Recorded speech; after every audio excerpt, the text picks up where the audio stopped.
appreciate that. We have 5 members of the committee.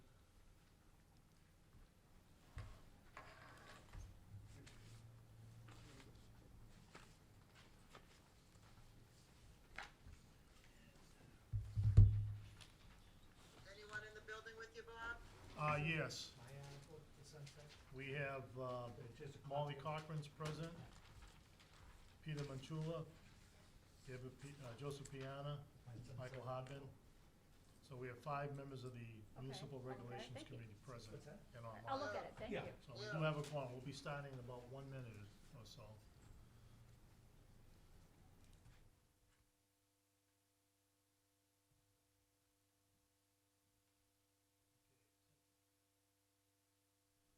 What I'm gonna try to do, before we start is I'll try to swing the camera around with the computer, so the person speaking, you'll be able to see.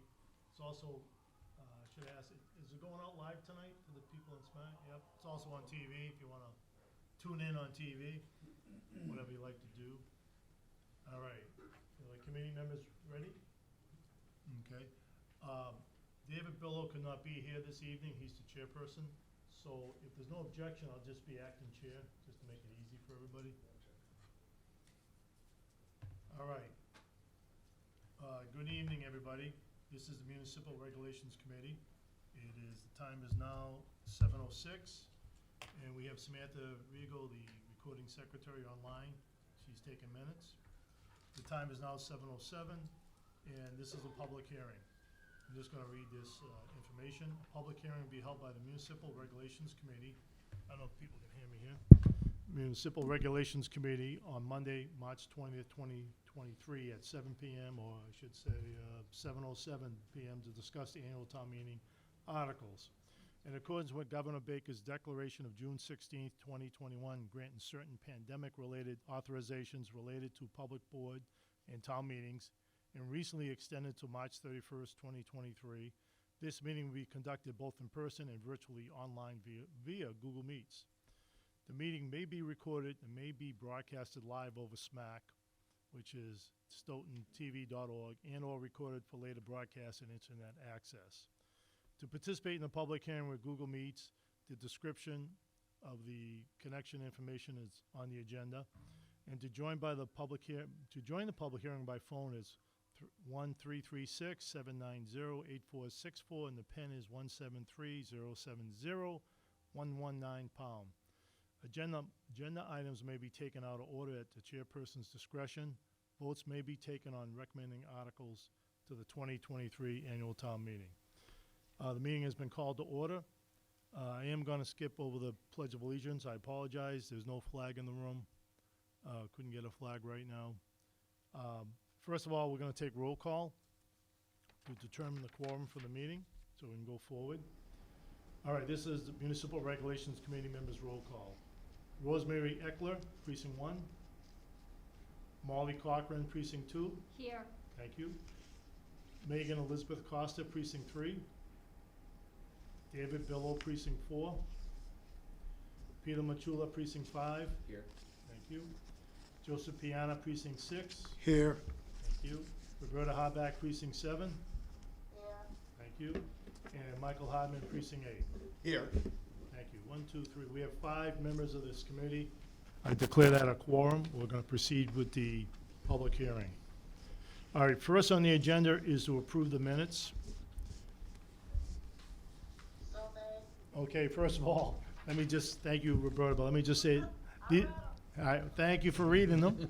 I just want to, just so the audience will know, it's the meeting that we had back on Wednesday, October 26th of 2022. We haven't met since then. The meeting minutes were prepared by Secretary Samantha Rigo. And Roberta, you made a motion to approve? Yes, I did, Bob. Okay, thank you. Is there a second? Second. Seconded by Michael Hyman. All those in favor, I need to take a roll call vote since this is a virtual meeting. Molly Cochran? Yes. Thank you. Peter Machula? Yes. Thank you. Joseph Piana? Yes. Thank you. Roberta Harback? Yes. Thank you. Michael Harman? Here. Yes. Yes. All right, the minutes have been approved. Okay. Next, might as well take it right from the list on the agenda. Article 13, reauthorization of revolving funds. I believe that's you, Bill Rowe. Can you introduce yourself to the audience? Thank you, Mr. Moderator. Bill Rowe, Town Accountant. So, every year, we authorize an amount that Can see. the department or the board in charge of the revolving fund can spend. They are now part of a bylaw, so if there are any changes, they have to be, voted through the bylaw. But we still vote the annual authorization each year. And let me just grab my schedule here, if you'll excuse me for a minute. Certainly.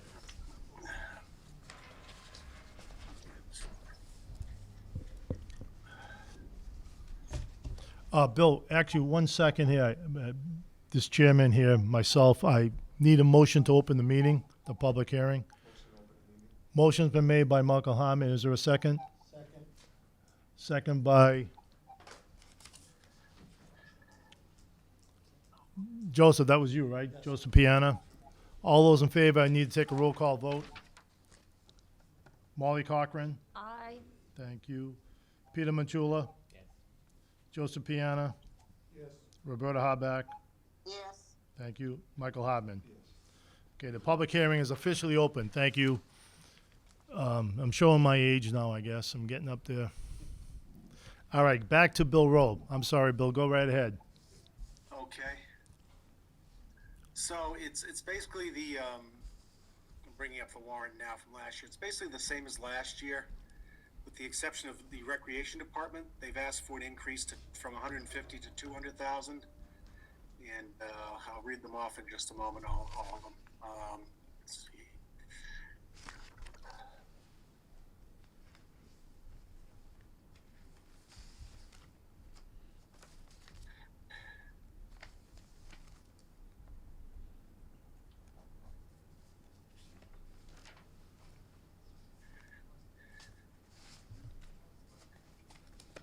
Okay, so the Council on Aging would be 50,000.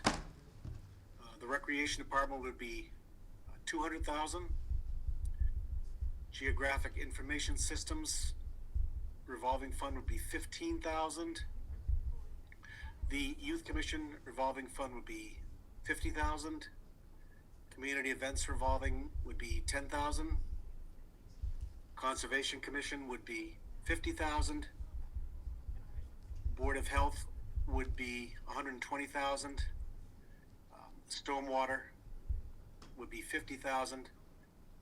And the compost bin / rain barrel fund would be $2,300.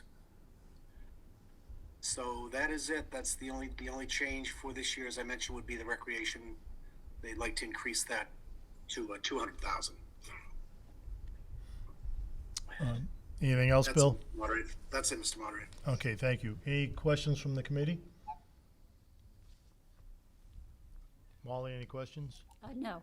No? Okay, none. Any questions from the public? Peter Murphy, please come up. State your name and address, and then your question. Peter Murphy, Precinct 2, 60 Peters Drive. This is through you, Mr. Chairman, Acting Chairman, through you to Bill Rowe.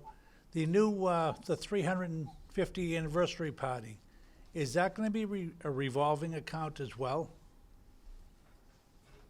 That's not a revolving account that's authorized by town meeting. What we do, Peter, is we accept a state statute. It's Chapter 44, Section 53I, which allows the creation of a special fund, similar to a revolving fund. Okay, And into that can be deposited all donations, receipts from the sale of memorabilia, which otherwise would go to the general fund, et cetera, et cetera. And in addition to that, the town meeting can appropriate money into that fund. so it's the same idea as a revolving fund, but it's not a revolving fund.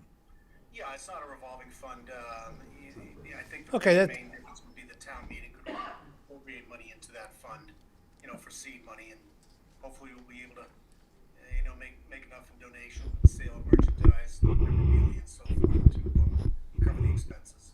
Thank you. No other questions? No other question. Thank you, Bill. Thank you, Peter. Any other questions from the public? Hearing none. Thank you, Bill. We may vote on this evening on these articles if we get to that point. All right, otherwise we'll have to continue the meeting to another date. All right, Bill, are you here for any other articles? I don't know, I can hang around for a while. All right, thank you, thank you. All right, moving on to another article. Article 37, acquisition of property off of Benson Road. That's John Lenahan and Mark Semanian. Could you both introduce yourselves? Thank you, Mr. Acting Chair. Mark Semanian, Chair of the Community Preservation Committee. And John Lenahan, a member of the Community Preservation Committee and Chair of the Open Space Committee, representing the Open Space Committee on the Community Preservation Committee.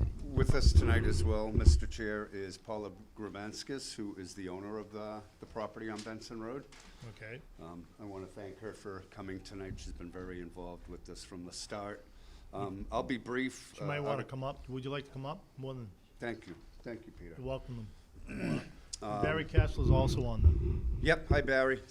website here. So Article 37 was voted by the CPC by a vote of 7-0 to approve this recommendation of this article to town meeting. This article does meet the requirements of the state CPA under open space and recreation.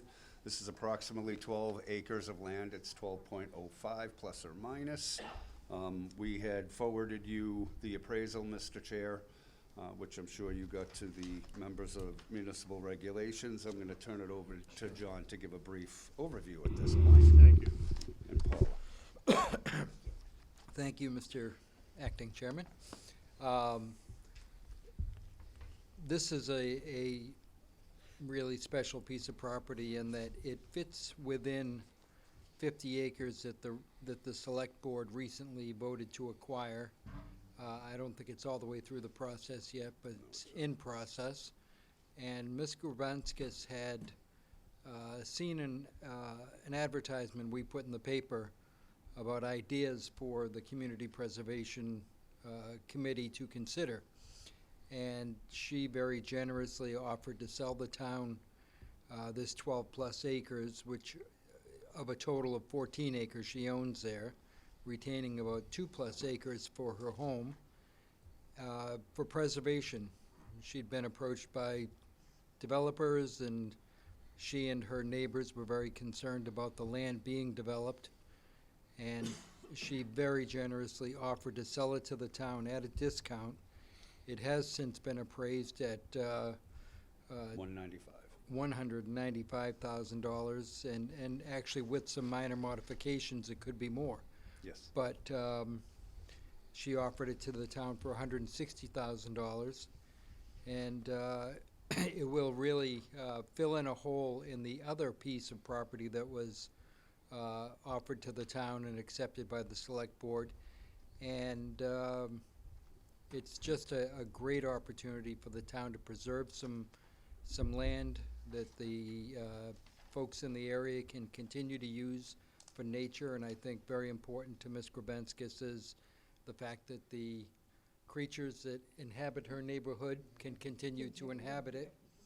And I think that's really thoughtful of her in so many ways. And as we sit here in this time of climate catastrophe, any land we can keep natural at this point is going to be very, very important to preserving our community in the spirit of the Community Preservation Act and ensuring the health and well-being of our future residents. So I will leave it at that. That's it in a nutshell. It's a pretty simple, straightforward acquisition that I think will greatly benefit the town. Paula, do you want to add anything? No, I'm just glad I could do this to save the animals from being moved again, because with the Goddard Highland being built, all the animals from that area moved into my area, and there's no place they can keep going. You can't just get rid of their land and they have no place to go. And if I may, Mr. Chair, you've heard a lot about animals tonight, and it's nice to have a place for animals, but this goes beyond that. Maintaining our wildlife corridors is of paramount importance to the town. When we lose those corridors, we lose a lot more than just the trees. We lose the ability for those animals to move naturally and freely, and then we have little puppy dogs becoming snacks and things like that. So it really is a good thing to keep those wildlife corridors open and available to our wildlife. Yeah. Because we're guests. And for our townspeople to utilize it. Correct. Right. All right. Paula, could you just have your name and address one more time? 127 Benson Road in Stoughton. My name is Paula Grubenskas, Grubenskas. SKAS. Well, thank you very much, Paula. You're welcome. I Thank appreciate you. that. Okay, before you leave, Please. just want to turn it over to the committee members. Any questions from the committee? Introduce yourself. I'm please. Michael Hardman, Precinct 8. What is the access to the road? How do people get into the property? There are actually a couple of access, sorry. There are actually a couple of access points. One is from the Goddard Highland side, and another is right by Paula's property where there's a cul-de-sac, and you can access it along a set of power lines there. I'm also curious, what animals are in there now? What do we have? Have to ask the host resident. Turkeys? A lot of deer, A lot of deer, okay. coyotes, which, Yeah. Gotta have. gotta them. have 'em, but, mainly a lot of turkeys. Okay, so it's pretty, But, so it's pretty active. It's pretty Okay, active. well, They're always out in the yard. I appreciate you doing this And too. one day I looked out and there was a mama deer with a deer that was only a foot high. Oh, Oh, wow, wow. oh, wow, okay. Yep, little Oh. baby. Well, thank you for your offer too. If I can just add to that, this is a very ecologically varied area. There's a brook running through it, there are wetlands, there's uplands. So it's really a very nice habitat for a variety of species. Great. And preserving biodiversity is as important as climate change in our future. Thank you. Any other committee members? Any questions? Roberta, you're online. Would you have any questions? No, thank you, Bob. Okay, thank you. I'm gonna open up to the public right now. Anybody from the public? Name. Peter, you have to use the microphone. And you have to identify yourself for the record. We all know who you are here, but just Yeah. people at home. Peter Murphy, Precinct 2. I didn't catch the price on this. The asking price on the property is $160,000. The CPC recommended an additional $60 to cover the cost of a 21E, which is an environmental survey, appraisal, legal fees, things like that, so that we wouldn't come up short. So that would, So the article is for $220. right, so that would be done prior to purchasing the land. The appraisal's already been done, but the 21E would have to be done prior to the purchase, yes, as part of that process. And would this be a cash deal, or would? Yes, Okay, thank you. yeah, the CPC is paying cash for this. Thank you. Thank you. All right, anybody else from the public? John, do you have Just- something else? Sorry, just to add to what Mark had said, we also have to have a permanent easement sold to a third party. We're looking at the Wildlands Trust. It's part of the process in purchasing land through the CPC. Okay, thank you, John. All right, one last call for the public. Anybody from the public have any questions? None? Thank you all. Thank you, Thank you. Paula. Thank you, and thank you, members of the Municipal Regulations Committee. All right, we're gonna move on to the next article. Let me just find my agenda. All right, next one up is Article 39, Consolidate Personnel Bylaw. I don't know who's here for that.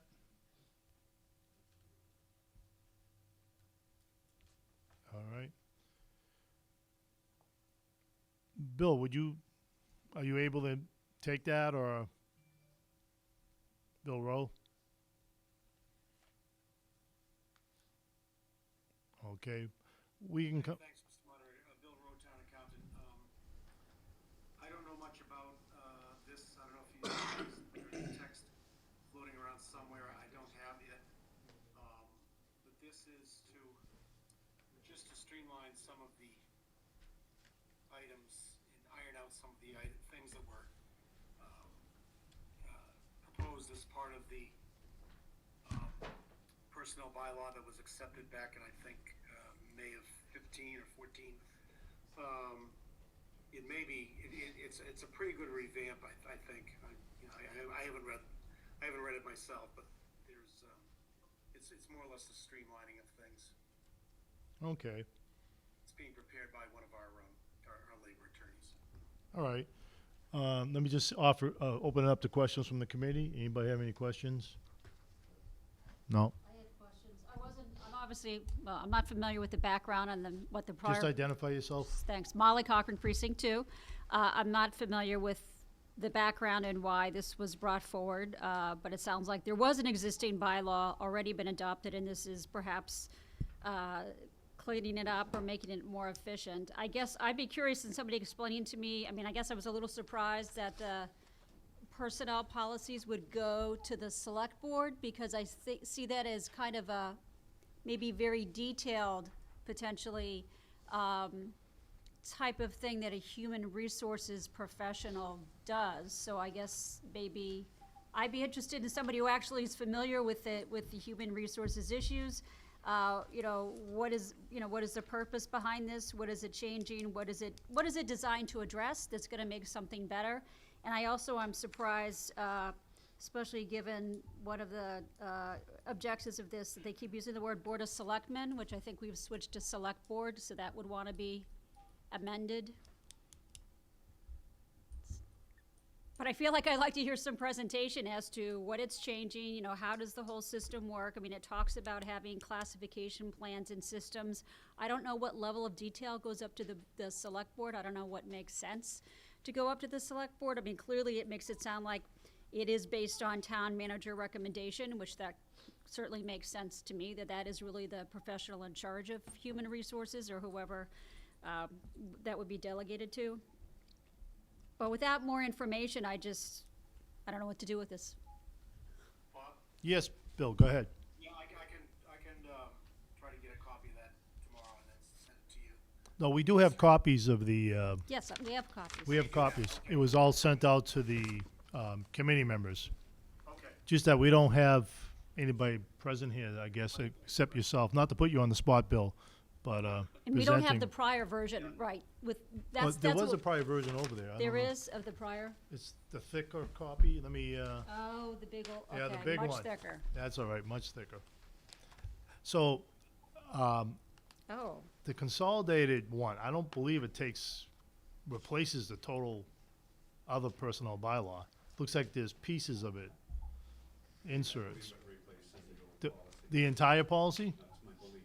Okay, because I can now see that the entire policy looks a little bit more like a personnel handbook, because that's what this looks like to me, which is very detailed about, progressive discipline and your vacation days and vacation pay, et cetera, et cetera. So that's interesting. That looks like, I'm surprised it's a town bylaw, but again, I don't know what the standard usually is.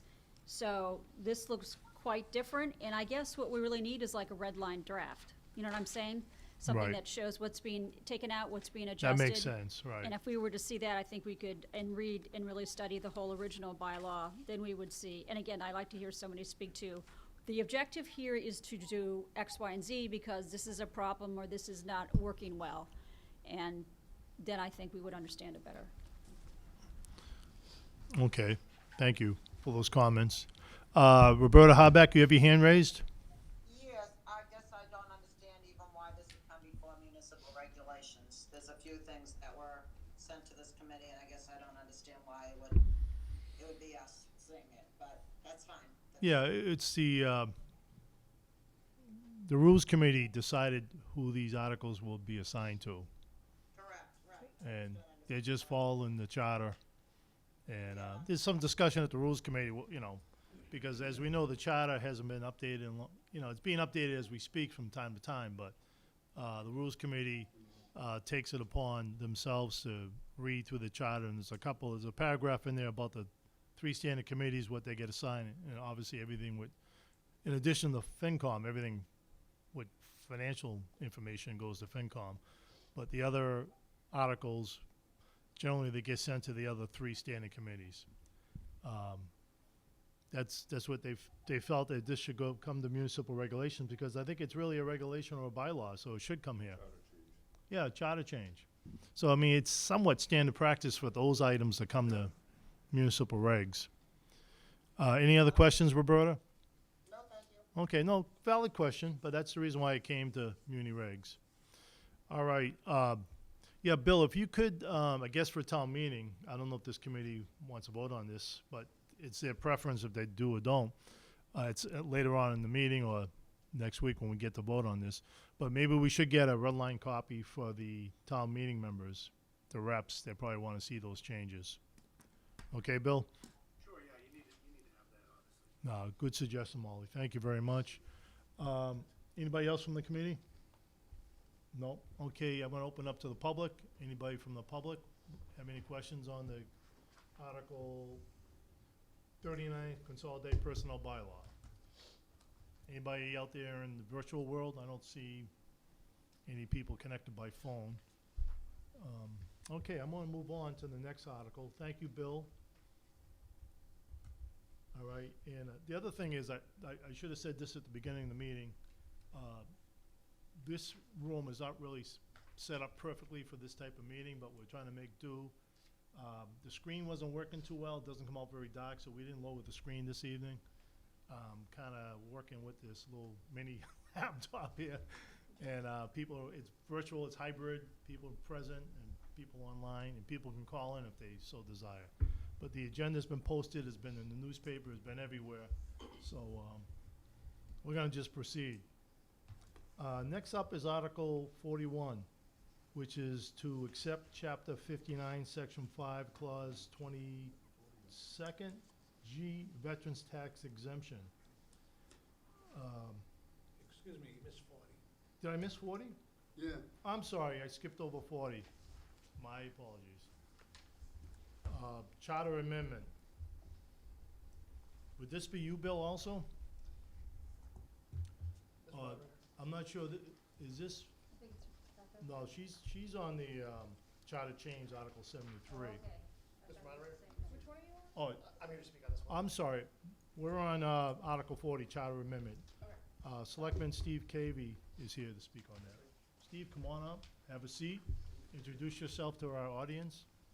Thank you for having me. I'm Steve Cavey, Select Board Member, Vice Chair, and also a town meeting representative representing Precinct 8. Thank you. Go ahead.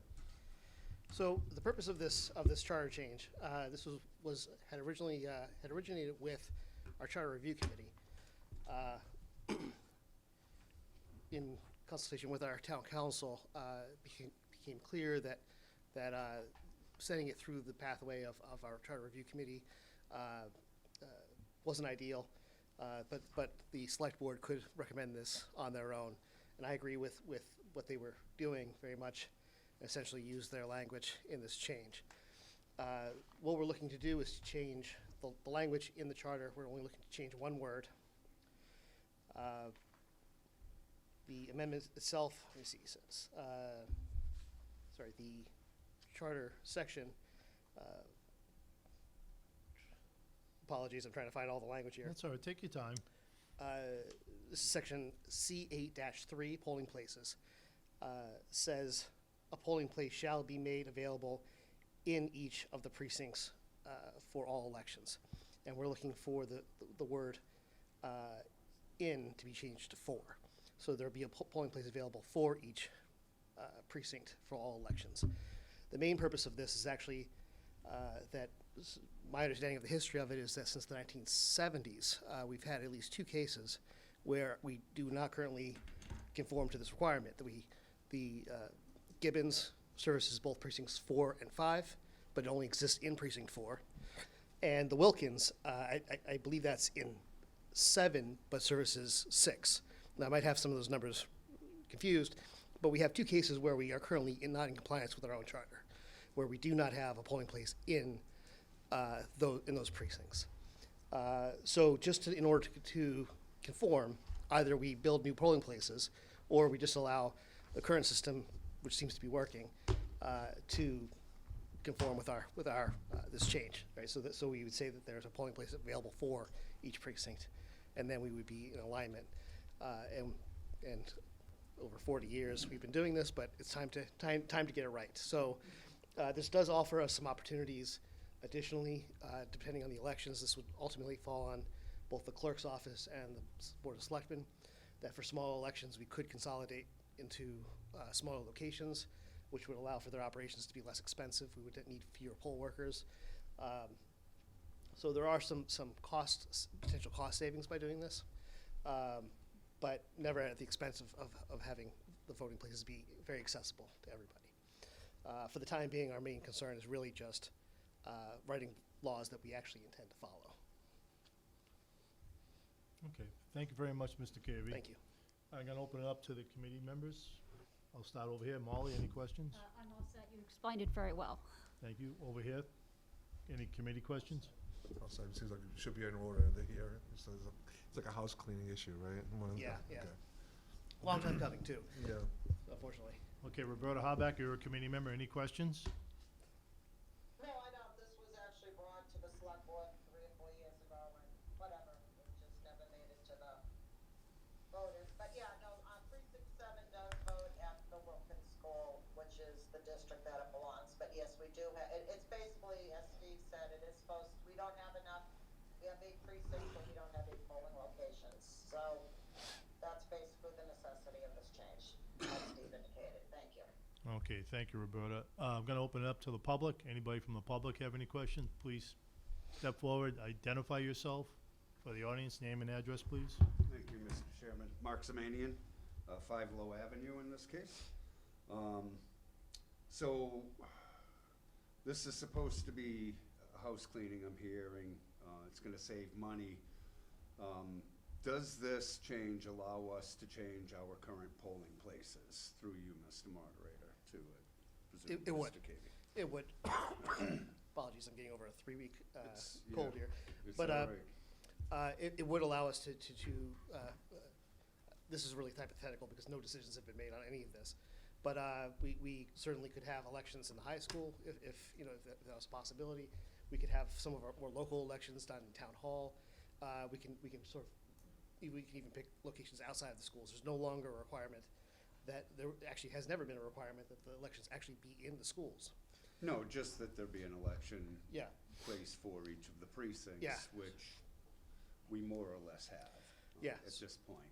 So this would allow us to move some of these polling locations out of elementary schools during school hours, which is a personal concern of mine. I think it's a concern of a lot of parents, to be able to move these out into other municipal buildings.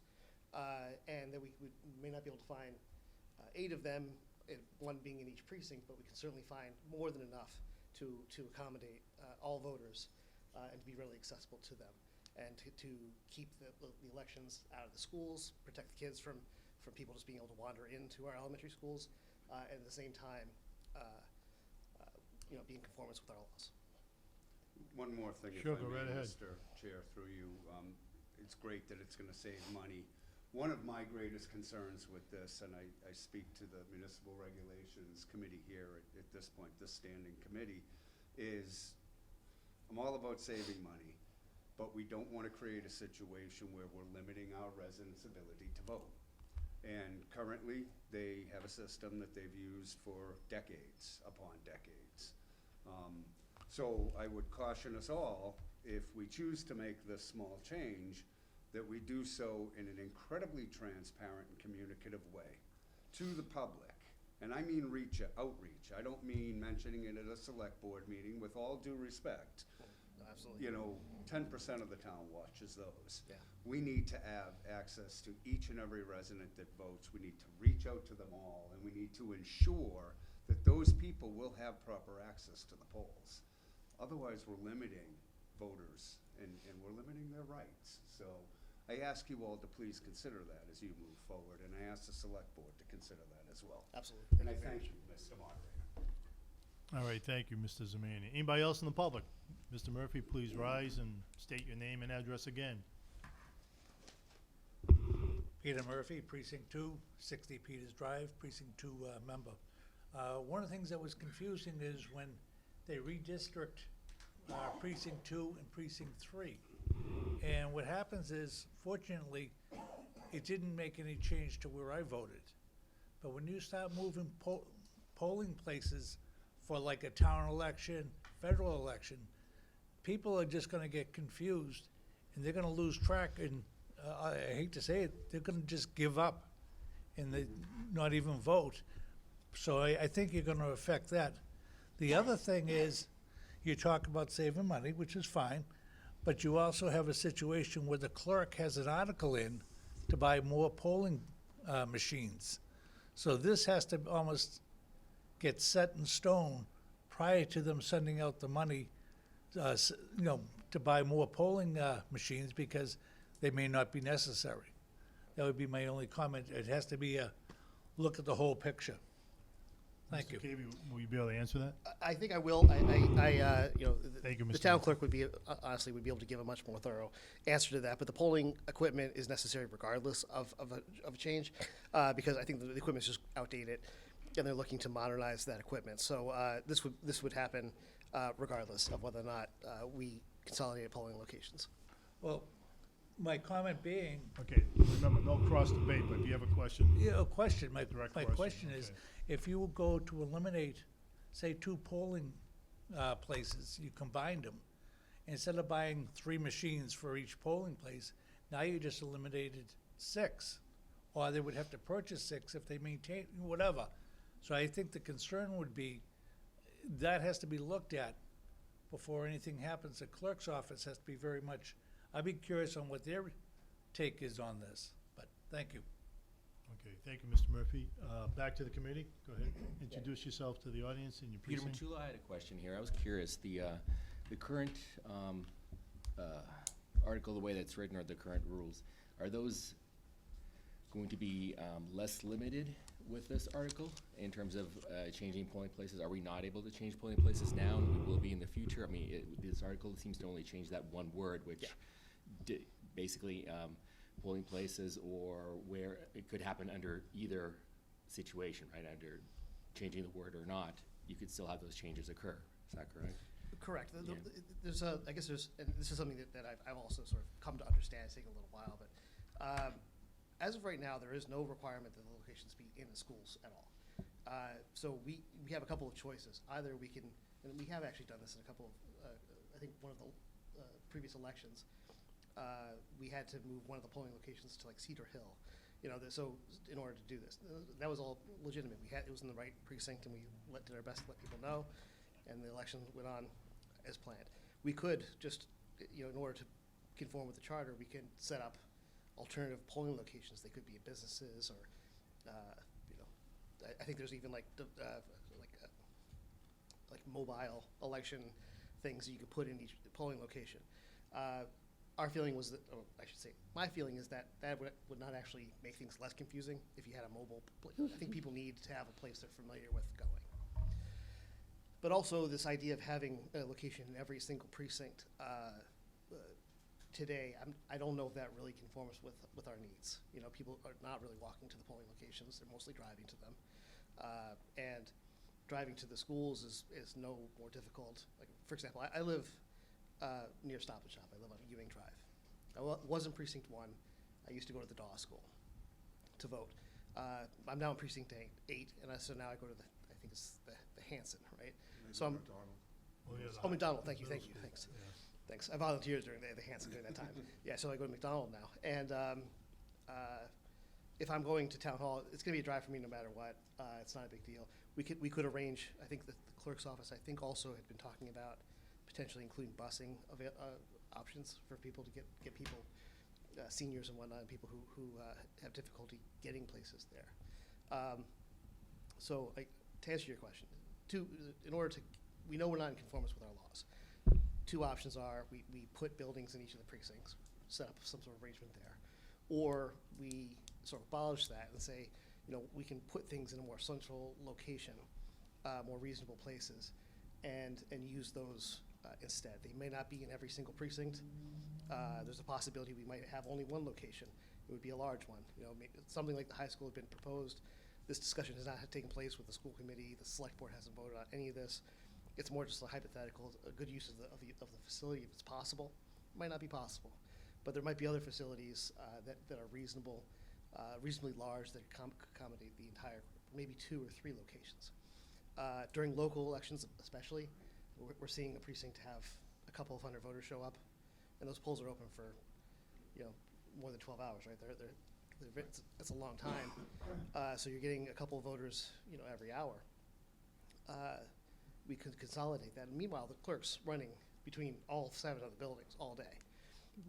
If we can consolidate into smaller spaces for local elections, maybe more locations for national elections, having these kinds of options, I think would just give us a lot more flexibility in making thoughtful decisions for the town, how we spend some of the money.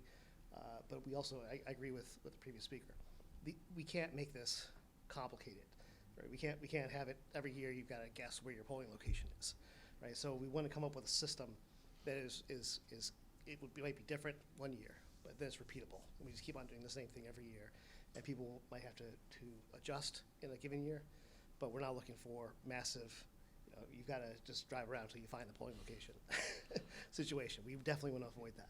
Hopefully that answers your question. So basically you're saying that even though this article doesn't in and of itself, you could keep things the way they are if you wanted to, but that there's some momentum to utilize the changes that are, the opportunity to make some changes.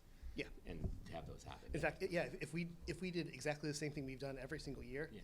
we would just be doing it in accordance with our laws now. We would now be sort of legally doing it or doing it correctly. So we would be, we could actually continue on doing exactly what we're doing. What we can't do is the same thing we've always been doing, knowing that our laws don't actually allow for that. That's not, we have to avoid that. And we've been doing it a long time and we've grown accustomed to it, but we shouldn't be doing this. Thank you. Okay, Roberta Harback, did you have a question? I see your hand raised. I apologize for not getting to you sooner. Roberta? Yeah, hi. I think we're getting ahead of ourselves here. The charter review, the main reason for doing this is right now we are not in compliance with our charter. We have 8 precincts, we have 7 polling locations.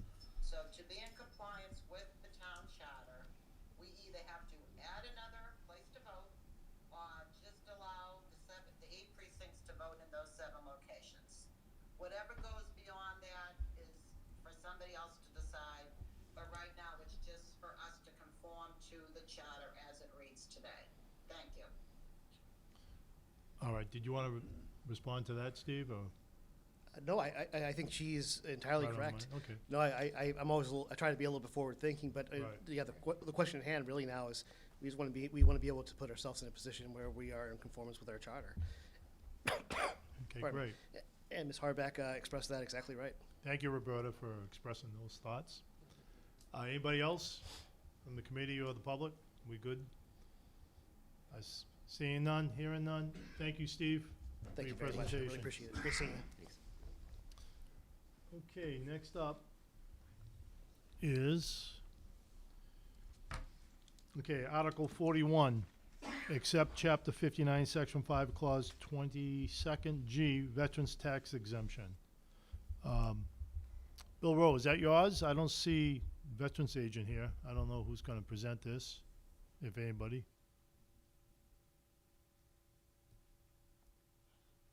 Yeah, I'm sorry, I'm not familiar with this one, Mr. Moderator. Sean's not here. If you have any written documentation for this, or? There was one page. Okay. We do have a one-pager on it. I don't know if you got it. No, I'm not really familiar with this one. Molly, could you bring a couple over? I can read it to you, Bill. Thank you, Molly. Anybody else need it? Can you pass that down? It's pretty much I'll read it to you, Bill. It's a couple of paragraphs here. Article 9, acceptance of statutes relating to veterans. And pretty much to see if the town will vote to accept the following provisions of Mass General laws.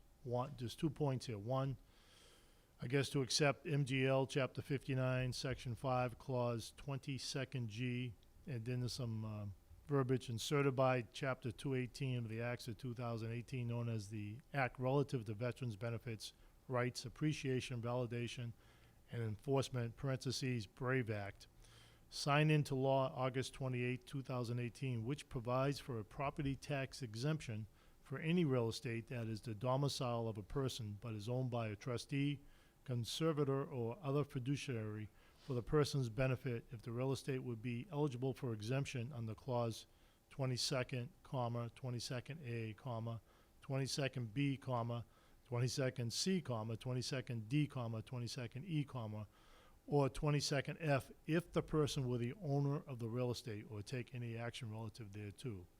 And there's one more bullet here, number 2, Mass General Laws, Chapter 59, Section 5, Clause 22nd H, inserted by Chapter 218 of the Acts of 2018, known as the Act Relative to Veterans Benefits, Rights, Appreciation, Validation, and that's all I have on this. I don't know if you can help us with that at all, or? Well, basically, it's, Sean did explain to me this a little bit. It basically says that if a landlord has a tenant who qualifies for the exemption, then they could get the exemption on their real estate tax bill. That's basically in a nutshell. What are the controls around it? Are there means tests around it? That I don't know. But it would be like a pass-through exemption to the landlord by the tenant, if the tenant is a veteran and qualifies for this exemption. Okay, thank you. Roberta, do you have your hand raised? I did, I guess I was listening at FinCom and I had a different outtake, so I don't want to go against Bill Rowe. I understood it as if I was a veteran and I was older and I put my house in a trust, like for my children, but I am living in the home and I am a veteran, but it's in a trust, then I could still take that deduction because I actually do own the house. But maybe Bill saw it a different way, but that's the way I understood it. Okay. It's just to make sure if you're a veteran and you own a home, that you still are allowed that exemption. Okay. That's the way I understood it. I could be wrong. I was not at that hearing, so yeah, I'll defer to Roberta on that one. Okay. But the way it was explained to me, it was if it's in a trust or conservatorship, or it's not by the, in other words, it's not owned by the veteran. Okay. Personally. Thank you, Roberta. Thank you, Bill. Committee person Molly Cochran, did you have something to add? Yes, I guess what Roberta explained seems closer to what the language actually says. It doesn't seem to be like a landlord-tenant situation. It seems to be that the veteran is the beneficiary of a trust, but the trust is holding the property, that the title holder should be, it seems to be saying, should be eligible for the same tax exemption, because in fact, it's just the title holder, the fiduciary, the trustee, and the person being benefited is actually the veteran. That's what vaguely seems to me. However, I wouldn't vote on this unless I had somebody fully explain all this, because there's references for exemption under all these other clauses. So I don't think we have enough information. Okay, thank you, Molly. We'll have to contact, I don't know, Bill Roloff, I know if you can contact the veterans agent for me. He's gonna have to give us, I don't know what else came out on this. This is all I had. Michael? I have a problem with it. It ends with just in. I don't know what. Right. Yeah, that's why I'm not gonna vote on it, because it could be anything. No, Just- understandable. you know, it's not, Understandable. I trust them, but I mean, I don't. Yeah, no, Yeah. I hear you. Yeah, I mean, you heard those comments, Bill?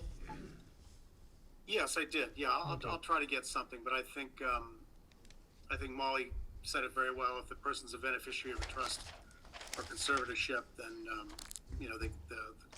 they would still get that real estate exemption. Right, But I'll see what the veterans agent can come up with. yeah. Roberta, you have your hand raised again? Yeah, well, it is the Mass General Laws, so everything would have to conform to the Mass General Laws to be able to, I guess Stoughton just hasn't adopted it for whatever reason, but this has been in effect since 2018, so I think we're just late to jump on the bandwagon, that's all. Right, but we just don't have complete information on the article. That's what one or two members are saying, that's all. I understand what you're saying, Roberta. Mass General Laws, it's out there, but we just don't have the complete documentation. All right, anybody else from the public?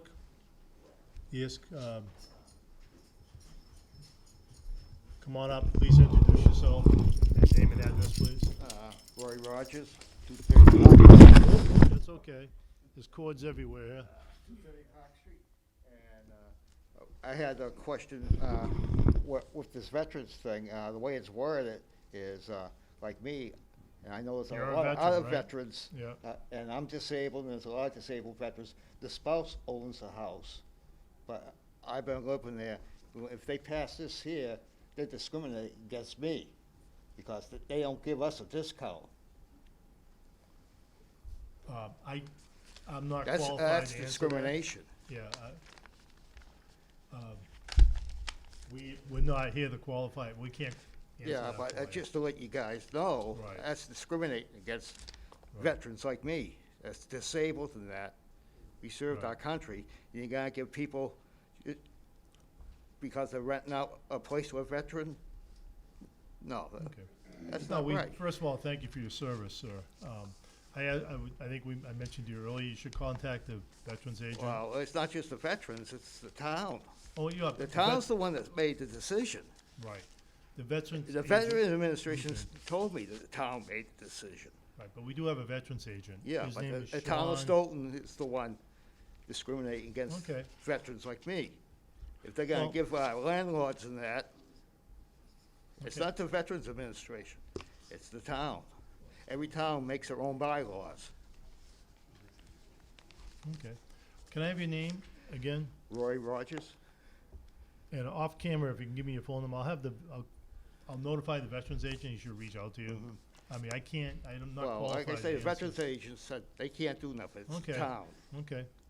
Maybe I'll try to have someone from the agent contact you and from the town. I'll just forward the VA, information. I've already talked to, right to Washington.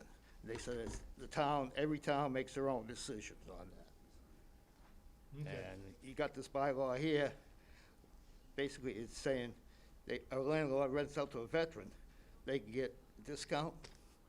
So, let me ask for clarity, are you saying you're not in favor of this? Huh? Are you not in favor of this? No, Okay. I disagree with that 100%. And I imagine there'd be a lot of other veterans would do that. Can I just make a comment? I appreciate your comments. I think at town meeting, there's probably gonna be a much better explanation of this. It's being presented in a little confusion. And if there's a formal presentation, you could certainly talk to a town meeting member to maybe speak on your behalf. But I think we're sort of a little bit in the dark. And it seems also to be based on a state law. So The whatever this. state law is totally different. Okay, so State that's what we law, need I'm perhaps totally explained. eligible. And perhaps we need that explained Yeah, very we need fully to- at town meeting, and then we can be in a better position to understand your I got viewpoint. the state law right here. Can I see that? Just curious. Is a reference the same? Yeah, and honestly, anybody could look up that state law. It's Under pretty easy to 20, find. 10%, $400 deductible, and all I have to be is a resident. Okay. Yeah, your different clauses here that I don't see Right, reference. but that's why a Okay. lot of veterans like me would probably fall under that one clause right there. Okay. Please identify yourself to the public. David Lurie, Yeah, one more- Precinct 6. This has to do with the previous speaker. One more time. David Lurie, Precinct 6. Thank you, To the- Mr. Rogers. Through you, Mr. Chair, the previous speaker was recommended to come to town meeting.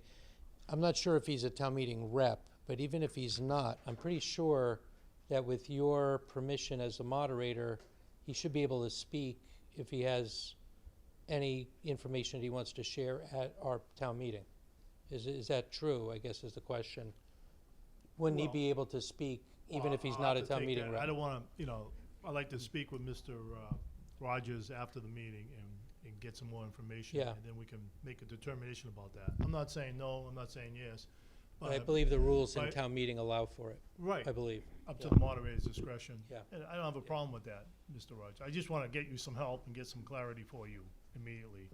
The town meeting's not till May 1st. All right. Mr. Zemanian, do you have something to add? Thank you, Mr. Chair. I'll be brief. Again, for the think- record, your name and Oh, address. sorry, Mark Semanian, 5 Low Avenue. The issue here is we're not hearing a presentation. Right. And so we're all kind of guesstimating what's going on, and I don't really think that's fair. I will say that the previous speaker, to my knowledge, is correct. This would be a town decision, not a veterans agent decision. The Veterans Office has rules and regulations set in stone. You just have to follow the paperwork. But the town does have the ability to limit those rules and regulations or alter them that could be discriminatory against the previous speaker. And again, it'd be great if we had a presentation tonight, but we don't. So that's something that I think would be beneficial. And the purpose of these standing committee meetings is to get that presentation so that we all understand it going into town meeting. And it doesn't turn into a very large and kind of crazy situation. So any information you could provide the public through this committee would be helpful prior to town meeting, is what I'm getting Well, at. all I can say is the information was Thank you. sent out for the town's employees, and I don't know, I don't have an answer for you. And I'm I'll not, try to I get one. understand that. I'm not trying to place blame, I'm just Right. saying that we're really working at a disadvantage. No, I agree. Because we No, I don't have agree. enough information. No, we'll try to get the information. We'll definitely have the information for town meeting. And I'm gonna have someone from the town at least pass on that Mr., Rogers. Rogers, you should be contacted. Before you leave tonight, let me have your phone number, okay? That way we can at least get you hooked up with the right people, get you some answers, whether this article is, you agree or not agree with it. We just wanna make sure you're, as a veteran, that you get your benefits that you need. You got that article there, basically you're saying landlords, if they got a veteran, Yeah. they can collect, and yet, my wife and me, we can't. Okay, we'll get clarity on that. Thank you. Thank you all. Any other questions or concerns from the public? No? All right. All right, we're gonna move on. The next article is Article 59, Tosca Drive, Central Street and Canton Street intersection improvements. I don't see anybody here presenting.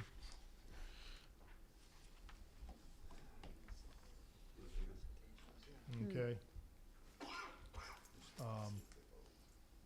I'm just gonna move on. I see no one, Bill Rowe, I don't believe you're gonna present on this one. Okay, I'm gonna move on.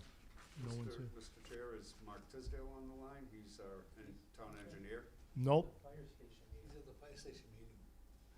yeah. No one's here. Next up is Article, does anybody have any questions from the committee? On that one? I can't answer them, but, I had a question Any about that comments? turn arrow in the middle of the thing going into the neighborhood instead of the other direction, but that's just me. Right. But I can ask that at a later time. right. Yeah, I believe Mark Tisdale's at the fire station committee meeting. I was there. I saw him there. Next up is Article 70, Funding Approval Sunset. Peter Murphy, you're the petitioner. Could you introduce yourself to the committee? I will. And this is Article 70? 70. Okay. Peter Murphy, Precinct 2, Town Meeting Representative. This article is not actually a new article. I brought this before the town back in 2017. And what happened was, it did go before legal, it went before the Finance Committee, and I'm trying to think of the other committee that it went before. And what happened was, this did pass town meeting. Unfortunately, let's just say it fell through the cracks and didn't go with the rest of the articles that were approved at that town meeting.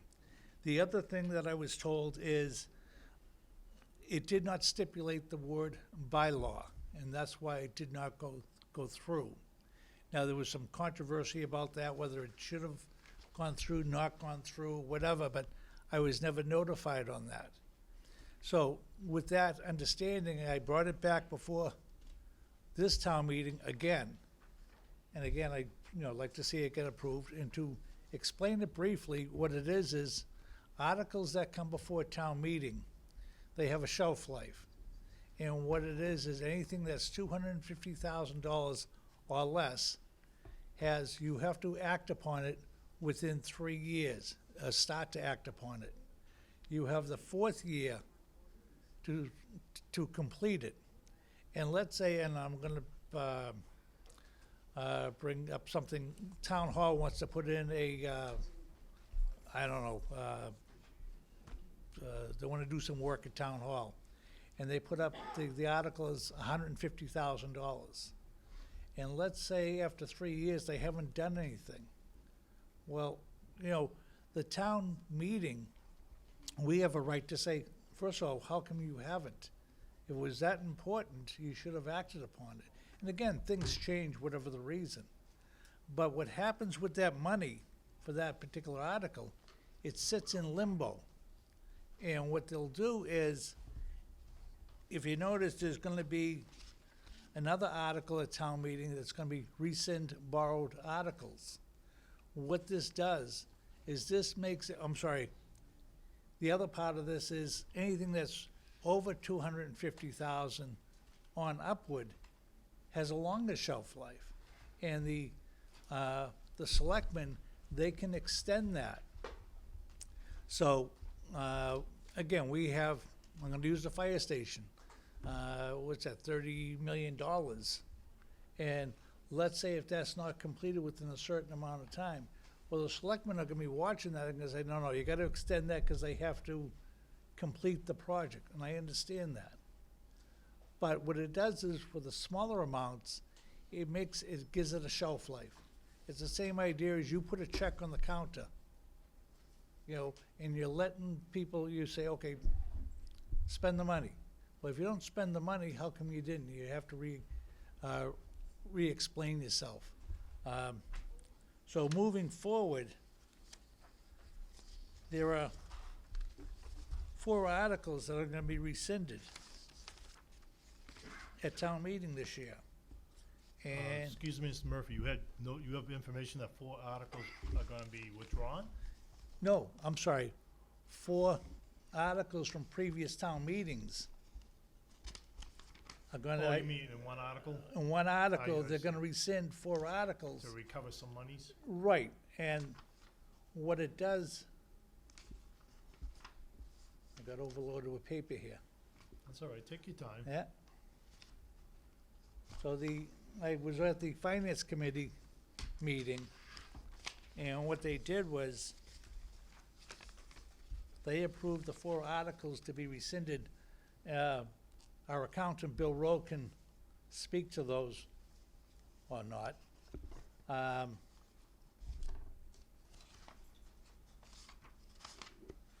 is it? Oop. Anyways, those articles, they're all, I do have a warrant here if you oh, want. I'm sorry, I have it right here. Okay. Article 23, rescind unissued borrowing authorization. Annual town meeting of May 19. That's for $9,942. The sewer I&I fund, that was from Article 53 of the May 2010 town meeting. That was $28,000. There's another same thing, sewer I&I, May 2014, $960,000. That's money that has been just sitting there. And what happens is, it's the same idea when you have credit cards. You start opening up all these different credit cards, it goes against your credit rating. So,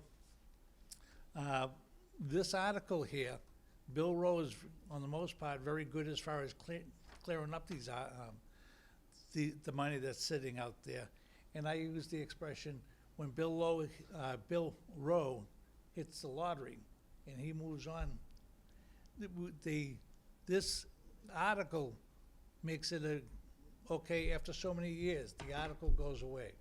Or you come back before town meeting and ask for the money again. So that's the explanation of the purpose of it. Okay, thank you, Mr. Murphy. Any questions from the committee? Could you just identify yourself for the audience? Joe Piana, Precinct 6. Go ahead, Joe. What do you mean total? What's the total amount of that money in those 4 articles? The 4 articles total $504,667. I'm sorry, I didn't make copies of this. No, I it's just fine. happened to have Oh. copies. So, again, that's money that, the last article was from May 2018. So that means that's been sitting there, that was for the Wilkins bathrooms. You know, they had $370,000 sitting there. So I don't know how much of that was is that the full article? Do they not do anything? So with that, they would have a longer shelf life because it's over 250,000. But again, we approve money time after time again at town meeting, and we never hear at the end results. So, I mean, that's the bottom line on that. Okay, thank you. So is there any interest on that money collecting at all? I don't know. Well, what the worst situation is, maybe there's not money we're getting on it, it's money that we're paying out. Yeah, Because if those are borrowing articles, that's right, yeah. you know, it's, I just want to be clear. Sure. McLaren Michael, just identify presentation- yourself. yep. You said that the extension can be guaranteed by the select board though, right? So it could never even go to town meeting, so it could be like revolving, the select board just approve to keep the money in the account? on the, over 250, Yeah, we said here, like over the 250, they'd be able to just do that. yes, the select board would have to look at it and agree upon it. Okay. But they'd be able to do that under two though? The money you talk about, they could say. No, after 4 years, if That's they 4 haven't years, spent that's the it, money, Okay, 1 year extension. 1 year extension. Yeah, so they could all constantly give 1 year extensions, or does it stop? Like you can't give No, it- it's just 1 year extension. Okay. And the only other question that came up during an earlier presentation with the select board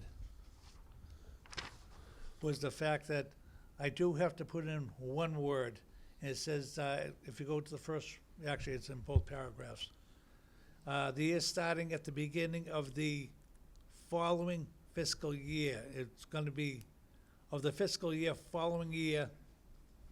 It's to clarify that once the article Yeah. gets approved, like, for example, we're voting on the 2024 budget. So any articles in that year that get approved, you know, again, this wouldn't affect anything this year because it's a brand-new article, So- but going forward, So the clock starts the minute we approve the article? from the fiscal year. Okay. Our money gets approved in June. Okay, July 1st, okay. July 1st, thank you for the correction. And, again, the other thing is, on this article, if you look, if you put it in the article, you can specify no sunset clause. So, I mean, if you don't specify that, then it falls under the sunset clause. So, Any other committee questions? Hearing none, I can open it up to the public. what about Roberta? Oh, is Roberta, do you have your hand raised? I don't think so. No, okay, no, I just didn't want you to get, Roberta, I'm just looking out for you. I just want to make sure Bob didn't overlook you, not that he would. No, I like the sunset clause. I'm just surprised it didn't fall through the cracks. I remember that years ago. Ru- okay, thank you, Roberta, thank Thank you, you. Peter. All right, from the public, Mr. Laurie, come on up and identify yourself, please. Name and address, please. Okay, David Lurie, 18 Robinette Road. I'm absolutely in favor of this article. I was strongly in favor of it back when it was first passed. I'm very happy that we're going to see it back again and that it can be something we can enforce. Our town keeps growing with more and more articles. This year we have 74 some odd articles, and they just compound year over year over year with more and more capital expenditures all over the place. So you could just imagine how long the sheet or the list of unfinished projects that are out there tying up our money. When it's cash money, it's money that if the project was to stop, then that we could reclaim that as free cash or unrestricted funds that then help us with how we look on the bond markets and everything else on that respect. And the other is, which was already mentioned very eloquently, on the bonding when it comes to borrowing. We don't want to tie up our ability to borrow with projects that don't need the borrowing, apparently, unless they decide to come back and actually ask again. So we don't want to keep tying up money whether it's against our free cash or against our ability to borrow. It's a perfect article. I wish I had thought of it myself. It was a terrific idea then, and it is again now. Thank you. Okay, thank you, Mr. Laurie. Anybody else from the public? Yes, come on up and identify yourself, please, for the record and for the public. Name and address, please. Hi, Megan Lurie, 18 Robinette Road.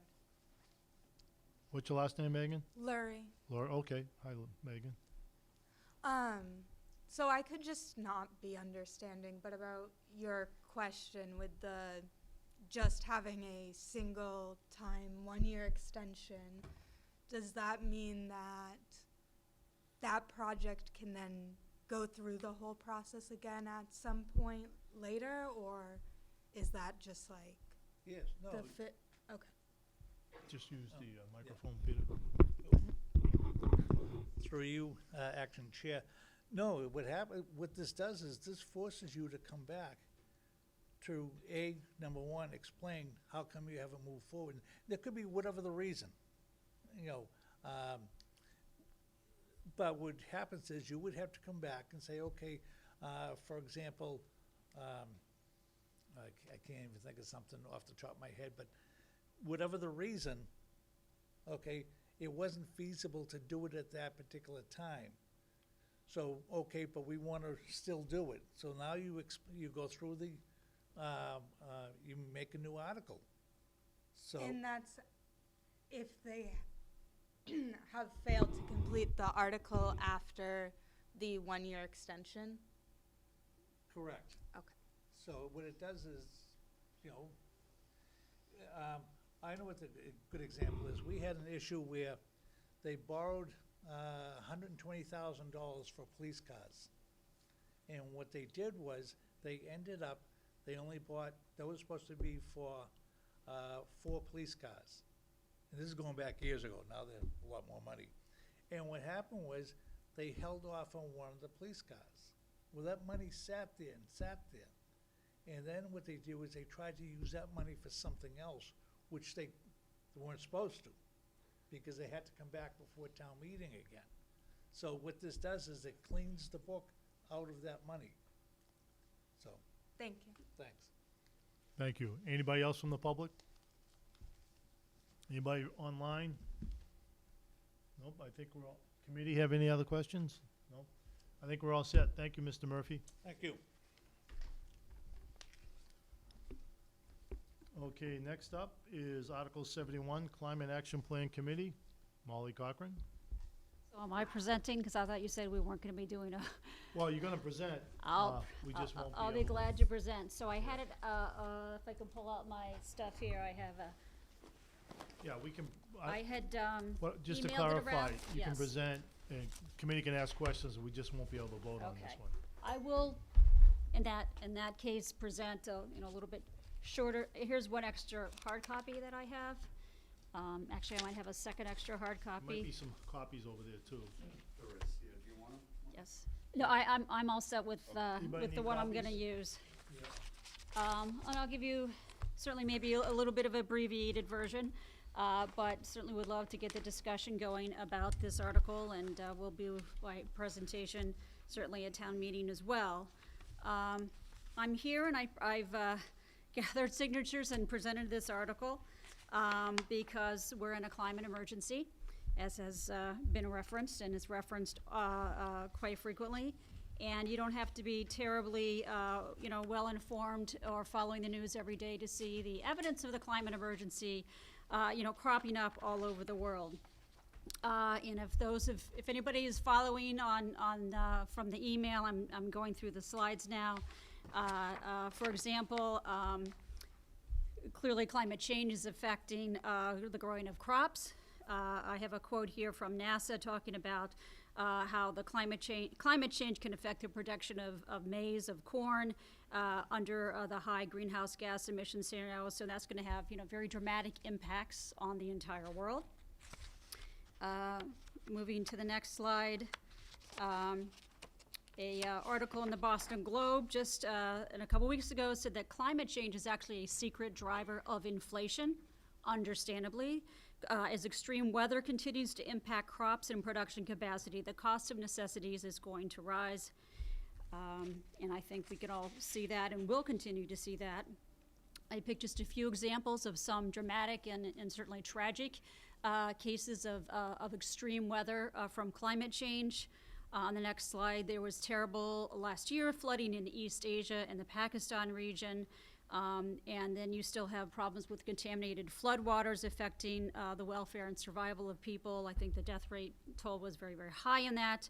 And then on top of that one article I found, then again in the Boston Globe said half of Pakistan's cotton crop was destroyed last year due to the flooding. Again, you can see the worldwide impact of that. We lived through a terrible drought last summer in Massachusetts. There was also a terrible drought in France. And on the next slide talks about, it was shattering temperature records all across the continent, and it was the most severe recorded in France's history. So again, worldwide impacts. Bringing it a little bit closer to home on the next slide, again, amongst all the extreme weather things that have happened in the last year, a very terrible flooding that devastated the state of Kentucky, leaving a large portion of the state still unable to rebuild. And again, as far as in connection with that tragedy, about 44 people died. And then just last, I think it was November or December, the Buffalo storms, and I know we always hear about terrible weather in Buffalo. Again, even for Buffalo, this was quite extreme. The worst winter storm that they have suffered in over 50 years, and the death toll in the county was 47 high. And certainly when I hear about all these extreme events, one thinks about the difficulty and the price that's it's going to bear to buy house insurance, to pay to insure your house and protect your chief asset as the extreme weather events become more and more frequent. And coincidentally, I had in my inbox an email today from my house insurance agent talking about, and I don't have the quote of the resource, actually I do have the quote here. The National Academy of Sciences reports that flood damage is expected to double every decade for the rest of the century on account of climate change and increased coastal irrigation. So clearly, climate change causation, and I'm reading from a slide by the EPA, it's the concentration of greenhouse gases since the Industrial Revolution are what is causing climate change, causing the Earth's temperature to rise in unprecedented ways. And the next slide, the UN has basically said, and it's a very simple statement, climate change is now affecting every country on every continent, disrupting national economies and affecting lives, communities, and countries dearly today and even more tomorrow. So this is clearly a global phenomenon, and the question arises, what should or could Stoughton be doing about this? Well, the climate emergency does call on every citizen and every community to act. And quite frankly, in Massachusetts, we are among the most privileged. We're among the most educated. We have the best school system and among the highest educational levels in the entire United States.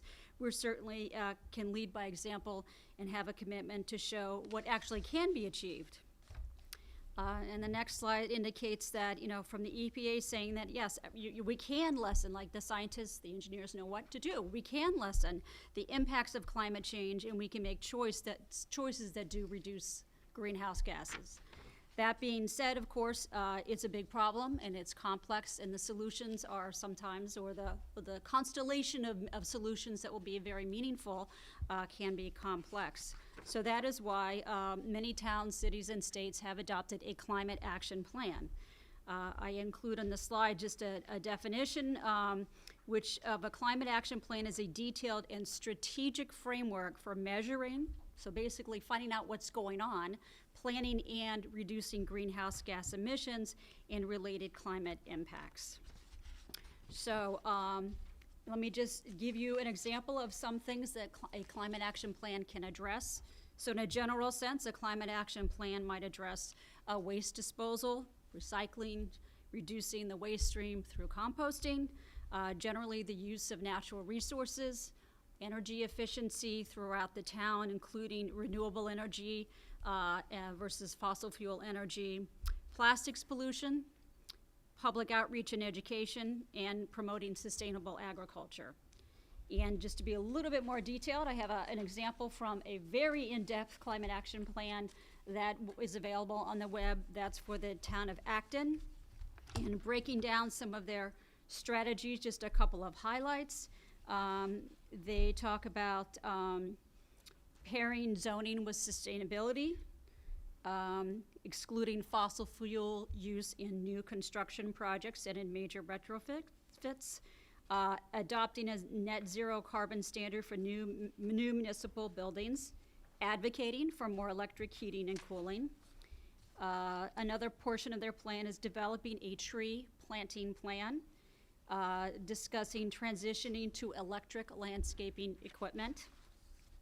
Another portion of their plan is, and I like this, promoting a culture of reuse by promoting community-wide swap shops, conducting a waste audit to explore ways to reduce waste and increase composting, and ensure recycling options are offered for residents in multi-unit buildings, which actually is a very specific problem in this town as to who can and cannot get their recycling picked up. So those are some specifics. But when you talk about, what kind of climate action plan would we in Stoughton have, that's up to the Climate Action Plan Committee and to the citizens who hopefully are very engaged in this process through community outreach. But the goal really would be to have a lot of outreach, to work with stakeholders, businesses, town officials, and citizens of the town, and then hopefully young people and students as well, to develop a meaningful and informative action plan. There are a number of towns in Massachusetts that either are working on or have developed climate action plans. They're available online that you can see. And I would just like to point out a very important element of this, and I should say fortuitous element of this article, is that through the Energy and Sustainability Committee, which I am a member of, which does support the article, and with being signed off by the town, we have applied for a grant through the Municipal Area Planning Council, MAPC, and it's a technical assistance program grant, which actually we have applied for the purpose of having their assistance to develop a climate action plan and actually to help draft the report. And if you see some of these reports online and you look at them, you're like, they're incredibly sophisticated and detailed. You're like, oh, they obviously had help. So yes, this is what we would like to do. We think we would be actually in a good position to get that grant. Stoughton already has been designated a green community, so we have been getting green communities grants. Developing a very robust climate action plan may put us in a good position to get future grants and future assistance and qualify for, government assistance to continue to become a greener and greener community. So we're excited about I think the distinct possibility of the grant and the assistance with the grant. And then again, with respect to the specific article, which should be before everybody, the point was to certainly have, a robust a committee that would hopefully bring in some new people, new activists who are really engaged or excited about this issue, or have technical expertise, which would be great.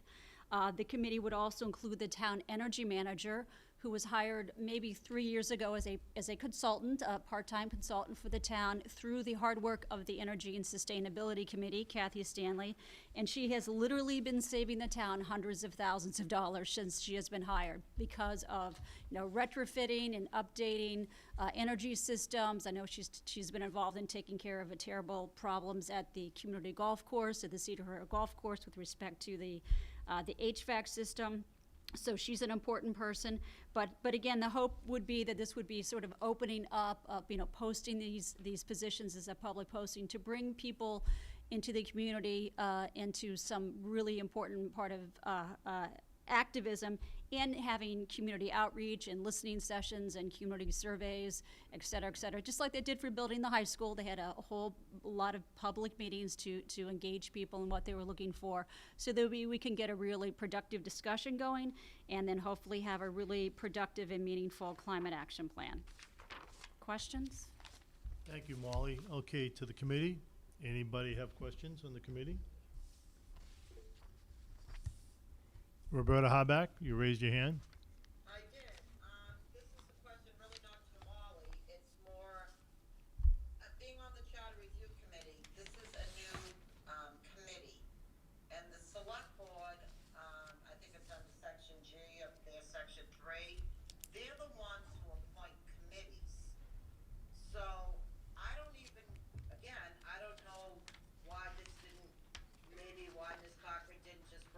the select board to see if they would adopt this committee? That's my main question. You know, I think, quite frankly, I would love to have it be something that's public enough that it has the discussion of everybody. I mean, I would say it wasn't clear to me that that was an option, because it is a citizen petition and typically does go through town meeting. You might be the expert who is technically correct, that was another route to go. But I think it actually, I think it would be really beneficial for everybody in town meeting to be sort of thinking about and focusing on and embracing the issue that we're going to continue to become a greener community. So hopefully there's an upside to that. And then hopefully it will get enough publicity that people will, you know, have really good, high-quality candidates step forward who actually want to serve on the committee. No, I understand your reasoning, but I guess I just don't know if they're going to shoot you down, whether it's, you know, a valid committee or not, because it's just, I know the selectmen and the select board are the ones that appoint committees, so, I mean, let the chips fall where they may, I guess. That's basically only my concern about it. Thank you. Thank you, Roberta. Thank you. Anybody else from the committee? Anybody from the public? John Lanahan, step forward, identify yourself, please. Let's see if I can turn this thing around. Sure, John Linehan, Precinct 1, 123 DD Ave, and I just want to commend Molly and the committee for moving this ahead. The Energy and Sustainability Committee, are they co-sponsoring this with you? They approved it. Okay. I went ahead and did it. I was the one who gathered a citizen petition, but we had a formal vote and they approved and they support that. And I should say, Dave Billow, who is the vice chair of the committee, was the one who found the grant application. So he certainly gets a huge amount of credit for doing that.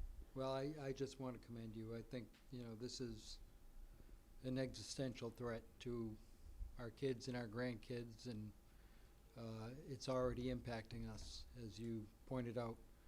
And I hope the committee will vote in favor of this. Thank you, Mr. Lanahan. Mr. Zemanian, come on up. Please identify yourself for the record, name and address. Thank you, Mr. Chair. Mark Semanian, 5 Low Avenue. I too want to commend Molly for bringing this forward. As a member of the Redevelopment Authority, we attempt to at least stay in touch with the Energy and Sustainability Committee. I try and attend once a quarter, maybe, if I'm lucky.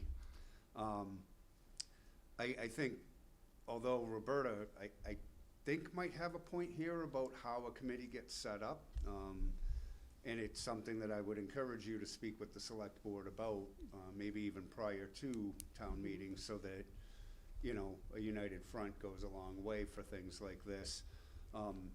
But, you know, what we don't realize as a town is we have so many different pieces here. We have recycling that needs to be addressed. Our waste disposal is, as we all know, because it's been a topic of discussion as of late, a problem for the town. It's an excessive cost.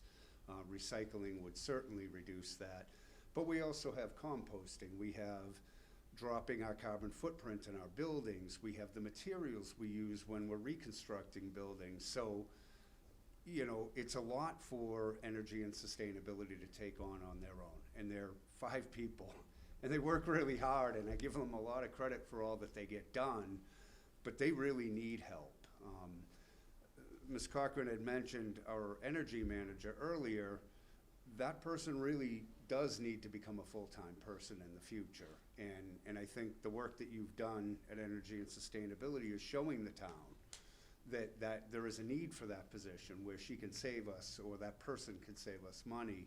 I would encourage you to keep pushing that dialogue with the select board in town meetings. So how this becomes a reality, I'm not sure yet, but I do think there's a need for something like this. And you hear about this, the Climate Action Committee. It's like, oh wow, that's sort of very global. But it is not as global as we think. So I would encourage this committee to please recommend this to town meeting, as I think this is an important factor. And whether or not we get stalled at town meeting or not, we gotta start this dialogue, and we have to get the select board to understand the importance of this and the value of it to the town as a whole, with management of waste, with management of carbon footprint reduction, with the maintenance of our own green status, with the state, that brings dollars into our town. So that's all I have to say. I wanna thank you for your time. Thank you, Mark. Thank you. Anybody else from the public? Okay, anybody online? Oh, seeing none. Thank you, Molly. Okay, next up is Article 72, speed limit change to 25 miles per hour. That's actually me. I'm gonna step aside as chair. Molly, would you just take over as chair temporarily? I'll do my best. Just temporarily. I'm coming back. We have commentators in the public. That's okay. I'm gonna actually go over there, so. Do I need to do something with your laptop, or No, can I just I stick? can control it. Okay, all right. In case anybody argues that I'm doing two jobs at once here, I'll step aside over there. Clean both sides of the table. Right, just to be fair to everybody.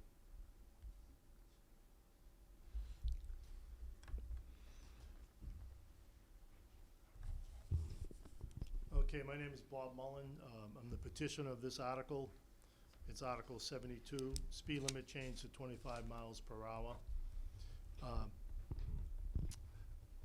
I filed this petition because, in my opinion, we as a town need to have a conversation about the speed limit in and around the town of Stoughton.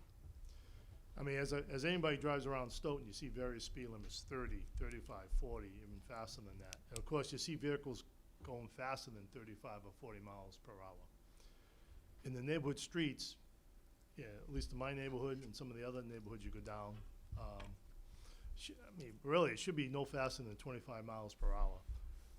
You see very few signs in the actual neighborhoods. I'm not talking about the main drags, or main streets, I'm talking about the actual neighborhoods. And I'm not critical of any agency or department, but as we look at other towns like Braintree, Dedham, Randolph, Sharon, Stoneham, even Boston got on this bandwagon. Boston got on back in 2017. All these towns, and there's 65 towns altogether that are on this bandwagon, they all took a look at the townwide speed limits and notified their residents, once they adopted this, that the townwide speed limit will be 25 miles per hour unless posted. It's not every street in their neighborhood, but in their town, but they can post the various speeds.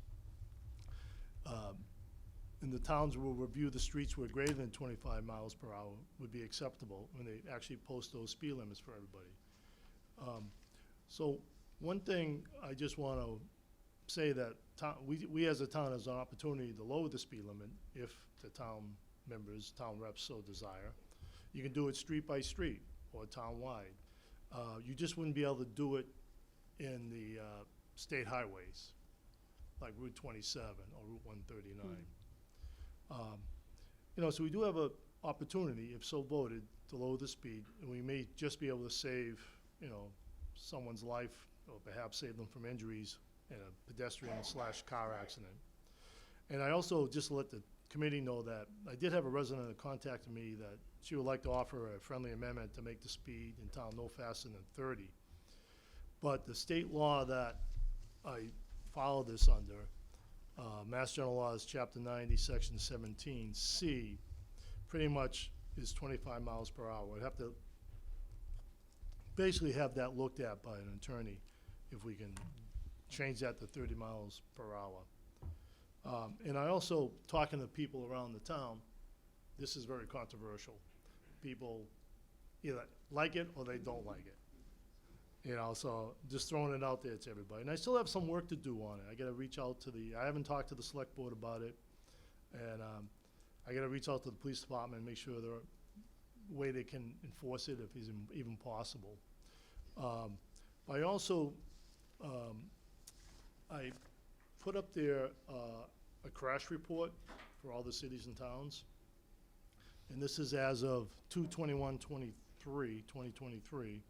And on average, Stoughton has 598.6 crashes per year. And in 2022, we had 703 crashes. Oh my God. And year to date, well, year-to-date as of 2/21/2023, that we had 68 crashes. So, I mean, we're a little higher than what the average is, but we're not, you know, the cities have obviously a lot more. Like Taunton has 1,157 on average, Waltham has 1,204 on average. We're not the highest of the you know, the area, but we do have a lot of crashes in our town. The reason why I even decided to do something with this article is before Christmas, I saw a couple of crashes, and I'm saying, and you see people speed all the time. I'm not saying we're all perfect, none of us are perfect, but I just thought I'd throw it out there to have a conversation. And pretty much, this is a picture I put over here on the table. You know, like Dedham posted a sign that says speed limit townwide unless otherwise posted. I just want to pass this out. They can post the speeds on any street they so desire. You go street by street, which the DOT, Department of Transportation, says that could be a little confusion. But, or you can do, everybody knows the main drags in town, the main streets in town, and put the speed limits on those streets and just say, if you ever drove through Randolph, they have some signs up saying street, you know, speed townwide is 25 miles per hour or less posted. The other thing I know I'm up against is we have 74 articles in town meeting. You know, I think it's a long way to go, and this is towards the end of the book. I just don't want to create a lot of controversy at the end of the town meeting to have discussion on this. I think I'll ask the selectmen that they can do this at any time to present this through the select board too. But other towns just went through town meeting just to get some conversation going, and a lot of towns accepted it. So that's the end of my presentation. It's straightforward, 25 miles an hour or otherwise. Sure. I worry about speed limits on certain streets, open up like Pandora's box a little bit. So you'd be more in favor of a 25-mile-an-hour town, otherwise not posted, otherwise differently? Is that what you're trying to get at more? I'd be in favor of anything, exceptions of the highways, state highways, state roads, 25 miles per hour townwide, unless posted. There are some roads that, you know, let's say parts of Central Street, you might want to go a little faster than 25. You can post that. I would call that a main avenue. The confusion will come in when you say what streets can go where, and Right. that also causes a problem for the police too. Oh, yeah, What no, street- I understand. What street are you on at the time you get the ticket? Right. Yeah, so I would recommend the 25-mile-an-hour speed limit in the town. Yeah, And townwide. and otherwise not posted otherwise Right. differently.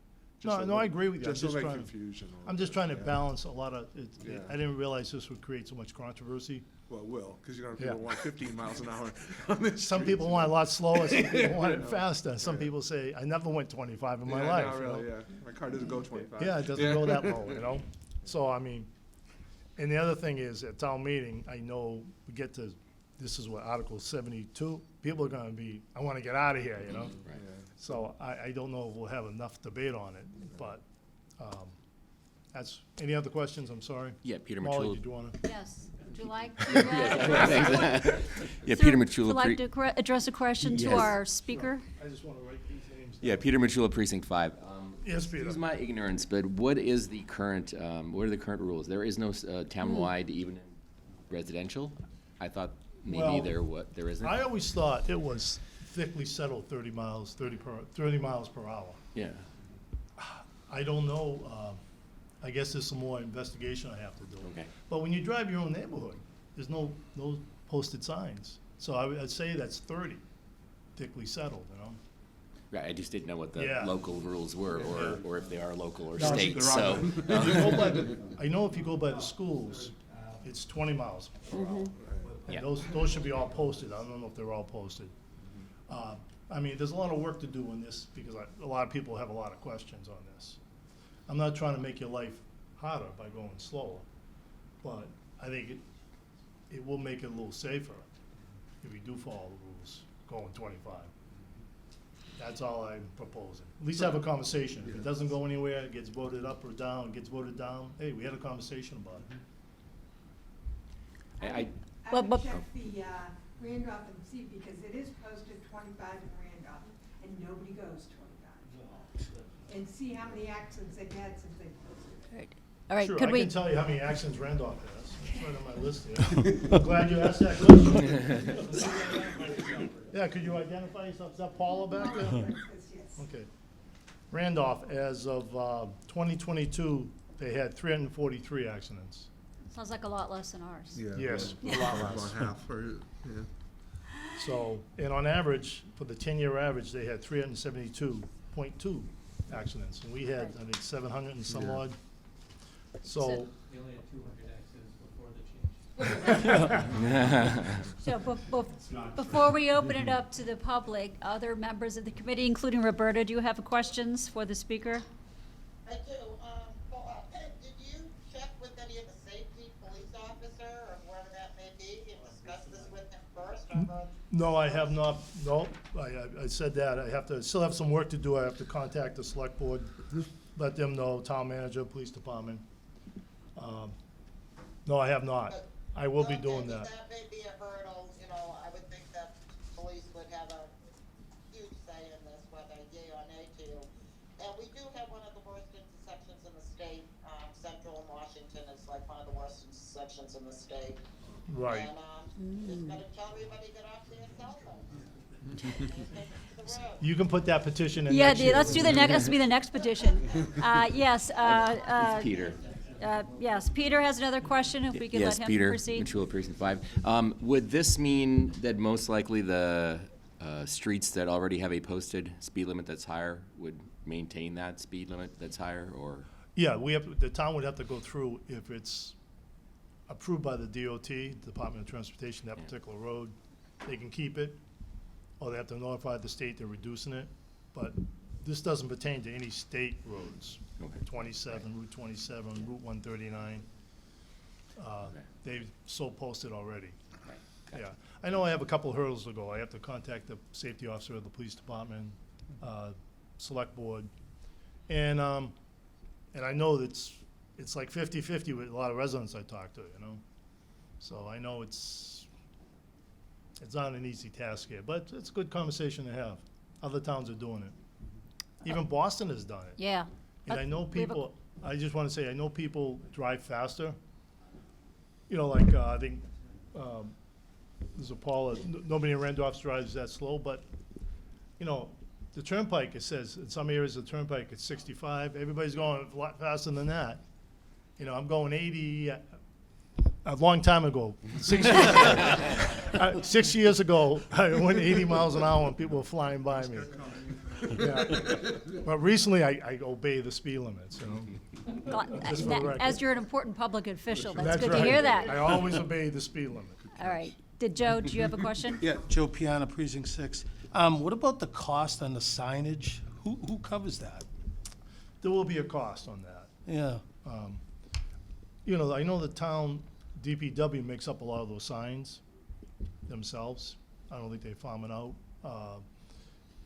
There'll be some cost, you know, but what's the cost of someone yeah, I getting know. hit by I a mean, car? I don't know if you get a have to- state grant or, Yeah, maybe there's some grants, I don't know. yeah, okay. No, it's good conversation, Yep. you know, what the costs are the grant monies. Yeah. Hopefully, I should check in to see if it even lowers our car insurance. It will, yeah. Yeah, it might, Yeah, it's for Yeah, one of the yeah. problems- one of the problems you have with car insurance is our accident rate. right. Yeah. I can know, the- offer everybody could save a few bucks here. You would say? All right. Is anybody else on the committee have any questions? We're all set? All right. Open it up to the public. Questions, comments? Looks like Mr. Zamamian has a question. Thank you, Mark Semanian, 5 Willow Avenue. I'm actually in favor of this, and we've talked a number of times tonight about Randolph. It is posted townwide 25 miles an hour. It is not necessarily enforced to the letter of the law, but what it in effect did do, and I think it might explain the lower accident rates in Randolph, is it makes me think about how fast I'm going. It brings pause to me. So I'm a little more careful about when I'm driving and how I'm driving. I spend a lot of time on the road. I do 2 different jobs as a contractor and a consultant. So from my perspective, I'm on the road all the time. I tend to find it doesn't make other drivers more conscious of you, but it makes it easier to react to poor drivers, therefore lessening accidents. It's pretty simple, actually. As far as cost of this goes, it's ultimately gonna save us money because we're not gonna be replacing 30 mile an hour, 35 mile an hour zone signs. I think this is good for our town. We have an inordinately high number of accidents, and this is an opportunity for us as a town to bring those into control. And as the added bonus, it could save us all a little money on insurance, because insurance companies look at this. And we are a higher town in the state to insure because of the accident rates here. More importantly, we have a number of violent accidents in Stoughton. It's not just fender benders. I saw a car on Pleasant 4 or 5 weeks ago, was literally on its side. So you have to be traveling it at a pretty excessive rate at the corner of Pleasant and Lincoln for that car to end up on its side like that. People don't pay attention. We're all distracted. We've got cell phones, we're reading books, we're, checking emails. None of these things are by law things we should be doing, but the reality is people do those things. And I think if we're all being honest, we've all caught ourselves doing it once in a while. At the end of the day, 6 years ago, 7 years ago. But at the end of the day, having a slower speed limit will make us all a little more conscious of our fellow drivers. So it's probably not going to change bad habits in some, but it will bring awareness to all and keep us all safer. So I encourage you to support this, and I thank you. Thank you. Thank you, Mark. Mr. Murphy?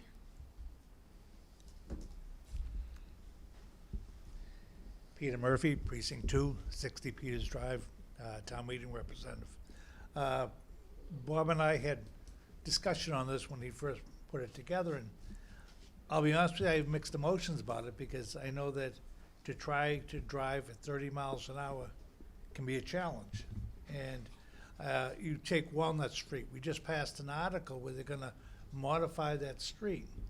And one of the things I brought up during that discussion was there are no posted speed limits on that street.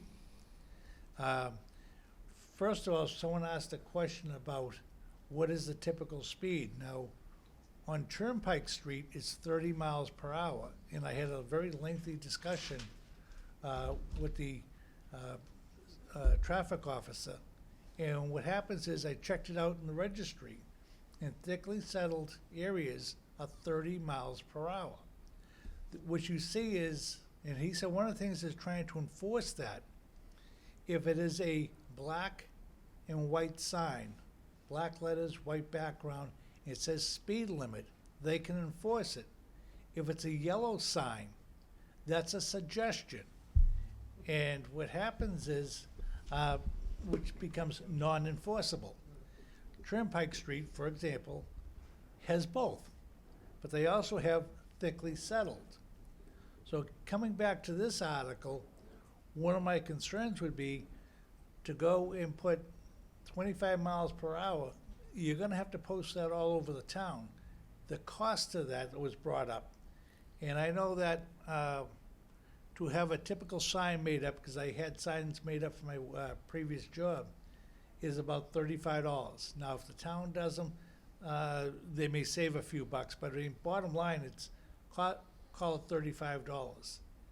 The other thing that is interesting is on Walnut Street, they have the electronic device one way that tells you when you're coming down from Lincoln, coming down to Park Street here, they have an electronic device that tells you your speed limit, speed, and at over 30 miles an hour, it starts flashing.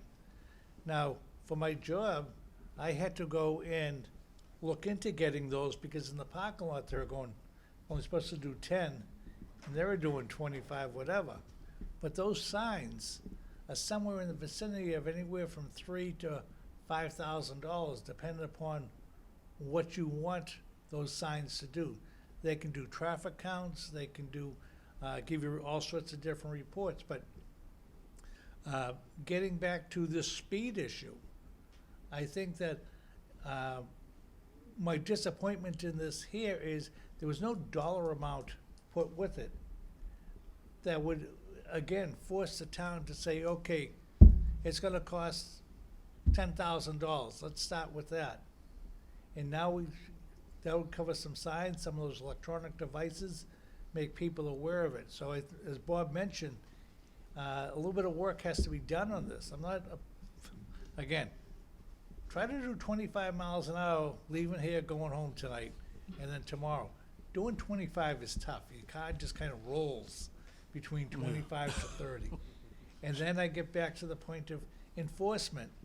That's where the police would have to be, you know, now they start pulling people over, there's gonna be an uproar about that. And again, enforcement is gonna be a key issue with this. So, again, mixed emotions about it. Good luck, Bob. Anyone else in the public like to speak to this article? All right, that concludes the presentation. Or you have any, you Can I wanna just, sum up? You wanna sum up? I want to sum up. Bob, I'm gonna give you 1 minute to sum up. I'm gonna have 60 seconds to sum up. All right, thank you, Molly.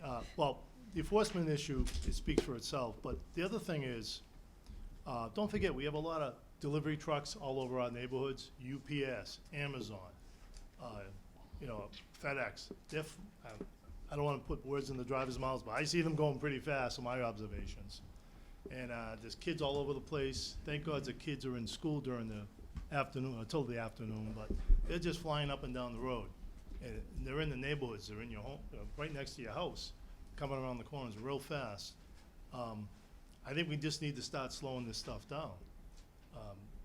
The other thing is the cost. I have to look at that, but I don't think, I mean, I'd be willing to donate some money to put some signs up, you know? I think we can get a lot of people to donate some money if that's what it takes. If the town doesn't want to put the money up, you know, the residents will put the money up, I'm sure. At least some of us will. But, you know, it's good to have this conversation, and I'm gonna leave it at that. Thank you very much. Thank you. And hand the gavel back to Bob Oh, now. thank you, Molly. I just want to say, 6 years ago, I went too fast. Great job, Molly. Thank Good job. you. Thank you, Molly.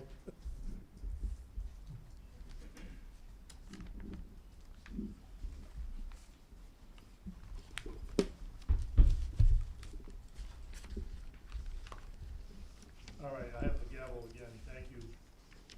This next up is Article 73, Charter Change.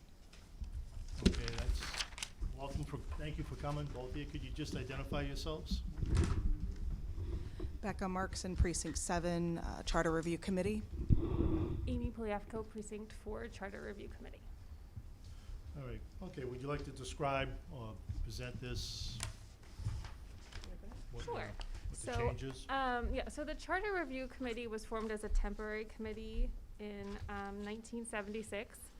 And there had literally like one line in an article. And so every year, it's my first year in the committee, but it's my understanding that every year at the beginning of the year, we lose a lot of time figuring out what the rules are, what the procedure is gonna be, and how we're gonna get things done. And so we decided this year to put together a bylaw that is just kind of our rules about what we're allowed to do and what we're not allowed to do, how we figure out what we have for quorum, who's on the committee, just trying to get it all down into writing so that we can hit the ground running each year. And the only real big change is that there would be 2-year terms for everyone instead of 1, just because apparently from experience, it does take a while to kind of get things done on the committee. And we have presented you with a bylaw, but we are gonna make amendments based off of what the town council has recommended. So we will be making an amendment on the floor, but it hasn't been approved by our committee yet. We have a meeting Thursday night. Okay, Yes. not a problem, not a problem. We've discussed it, it just hasn't been voted on yet. But your original article was in the warrant. Yes. Right, so you're gonna make some change on that. Correct. Okay, that's acceptable. On the floor, Yeah, we'll have Okay. copies ready ahead of time, but, All right, we just gotta, before town meeting, well, you're gonna give it to FinCom too, so they can get it in the book? Correct. Okay, so we'll know. but Well, just, we can't change the article that's in the book, okay? But, and let me talk to, it might be better, let me talk to town council, might be better just to maybe hold on to it for town meeting. Okay. You know, I just And then gotta just bring check. it on the floor? Yeah, bring it on the floor, because I don't Okay. wanna confuse people. The article should not change, it's already been printed, it's in the book. Correct. And Right. the changes that we have are minor, more edits than anything else. Okay. Yeah. Sure. All right. Anything else on your presentation? I don't think so. Okay, how many members on the committee? 11. 11. That's what they're supposed to be. Okay, Currently, right now, I think we're down to 8. Yeah, we need a moderator's I appointment. know, right. We had somebody resign. So Yeah. we have one from each precinct. 8. Then we have a liaison for uni-regs. Mhm. And Right. then we have A moderator. moderator appointment. And the deputy. And the deputy And- moderator. yeah. Okay. Yeah. Okay. All right, any questions from the committee? No questions. No question, thank you. All right, I'm gonna open it up to the public. Any questions from the public? Mr. Zemanian, could you come up and grab a microphone? There you go. Identify yourself again. Thank you, Mr. Chair. Mark Zemanian, 5 Low Avenue. Just a technical question. The proposed changes that Charter Review has, are they changing the scope of the article, or are these like minor wording changes? I guess I'm a little concerned about changing the scope of the article. They're minor wording changes. Okay, so wouldn't it in any way affect the scope of the article? I No. don't believe so when I Okay, looked at it. okay, thank you. And you're gonna have that vetted by town council ahead? Town council May- recommended these changes. Oh, okay, even better. All right, so I presume town council, I where better they ask made them, the Joe. You better changes, know the maybe that question could be asked. Right. Just make sure that we're not changing the scope. Thank you.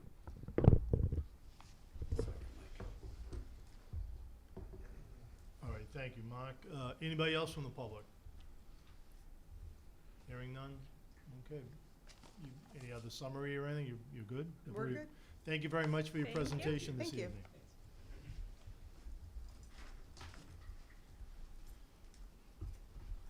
All right, next up is Article 74, Adopt Financial Policy Change.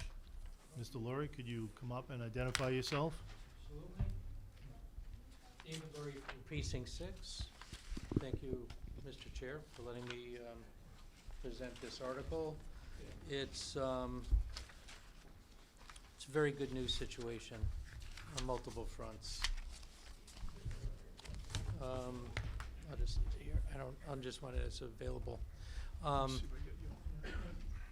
Yeah, so as a member of town meeting and finance committee, I attend a lot of meetings with the Association of Town Finance Committees, the ATFC, and through all those years, I discovered that there's different kinds of towns. There's the towns that care about the finances enough where they develop policies and they become excellent because they not only attract a lot of grant money, but they also pick up a lot of bond rating improvements.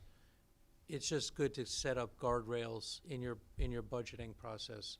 So it helps you with your revenue, it helps you with your debt service. The town actually has a debt service policy, but it was a boilerplate type of policy that the bond market said, hey, if you want a library in a high school at that level of spending, you have to sign this boilerplate or else you're not going to get it, which put a cap at 10% against your operating budget. They said you can borrow that much.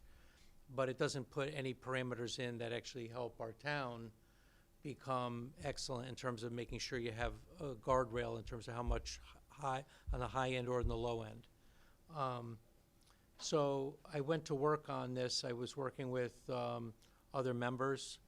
I was also engaging with the Department of Revenue through the Division of Local Services. They're consultants for the town on anything financial. They actually help towns develop these, and they've done it for towns. So there's actually two different styles. There's some towns that develop their own more of like a homegrown style, one that's more apt to be read and enforced.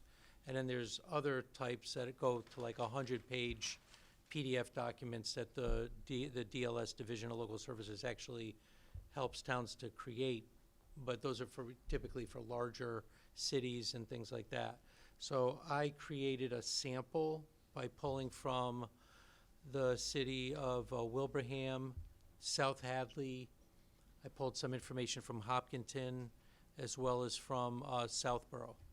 So these towns already have these policies. There are some towns that are announcing that when they've done it, they actually attract a AAA bond rating from Moody's. Now, the thing to remember is that a financial policy statement doesn't give you a AAA rating, but every AAA rated town has one of these policies. So it's very difficult to get even better and better improvements without this kind of thing. The problem that happened to me 2 to 3 years ago, when I approached the town manager at the time, they weren't interested in actually working on developing it, nor actually presenting on this. It's a project that the town manager would have to report on these numbers. So there's almost like a report card to the town. Here's how good we're doing on free cash. Here's how we're doing on debt. Here's how we're doing in our enterprise funds. You've heard about the problems we've had with enterprise, where we're depleting our funds and we now have to go through emergency situations to replenish those accounts.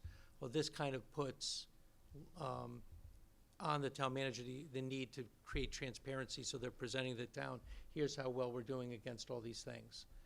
The good news, so when I brought this to our current town manager, he embraced it. So it became terrific in that we not only have a town manager that's willing to work on developing this, which I've actually volunteered to actually assist with creating one, but also in actually working it every year, so that we'll actually get the reports that we want as a town, so that we could actually qualify for all these terrific benefits, whether it's bond ratings or grants. So basically what happened is his last month, before, so I mentioned, well, when I was vetting this through the town manager, he liked it so much he wanted to bring it to the select board. The select board actually voted it. So this is almost like an article that's moot, because we already have this in vote, 5-0, unanimous vote by our select board to actually adopt these policies. Not my policies, but to develop a new set of policies. These that I created in this document is just a sample, so I tried to make sure everybody understands this is not the town's policy. Nobody's going to be voting on a policy. It's a resolution article to ask the select board to adopt this process to create one and enforce one over time. Because it's worthless if the town doesn't actually follow through and actually monitor all the things that a town should be doing. So whether or not the town meeting decides to vote or to just dismiss, it doesn't really matter, because we've already adopted it. So I'm open to questions, and that's it. Go ahead. My comment, please, Dave. David, does this even have to go through town meeting now that the selectmen approved it? Because it's Article 74, and I just want you to get lost. Good question, Yeah. through you, Mr. Chair. It's a good question. So, because I'm ignorant about the nuances about how articles process through the sausage factory, I didn't know that a petitioned article, because there are signatures tied to your article, you're representing the people who signed that. Yeah. So you don't have the ability to dismiss it on your own, because you're with a group. Other than you can't just declare, I own this article, when there's these people who are tied to it. So they say you must bring it all the way to the floor. How the moderator and town meeting decide to handle this, I'm totally flexible, because it doesn't matter whether we dismiss, whether we vote up, whether we vote down. Right. It really is, it's an opportunity to talk about this, to say, hey, guess what? We're getting one of these. Just to clarify that, Yeah. to Michael and to Dave, the issue that came up was the night the select board was gonna insert the articles Yeah. that night. They weren't gonna insert this article because I think you told them, or somebody said that we already accepted this policy. Mhm. But that's the question regarding a petition article. They have to insert a petition article. That was the issue. That's right.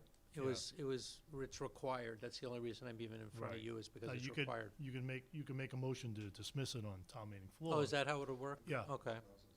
Yeah, as you, Yeah. Because it's 74, you're gonna get lost, and it's important. Yeah, I mean, I might just say, guess what, if it's good news, you know, and say, but it's such good news that you could dismiss this and we could all go home, because it's the last article in Good the warrant. strategy. We could all go home. right. So, yeah.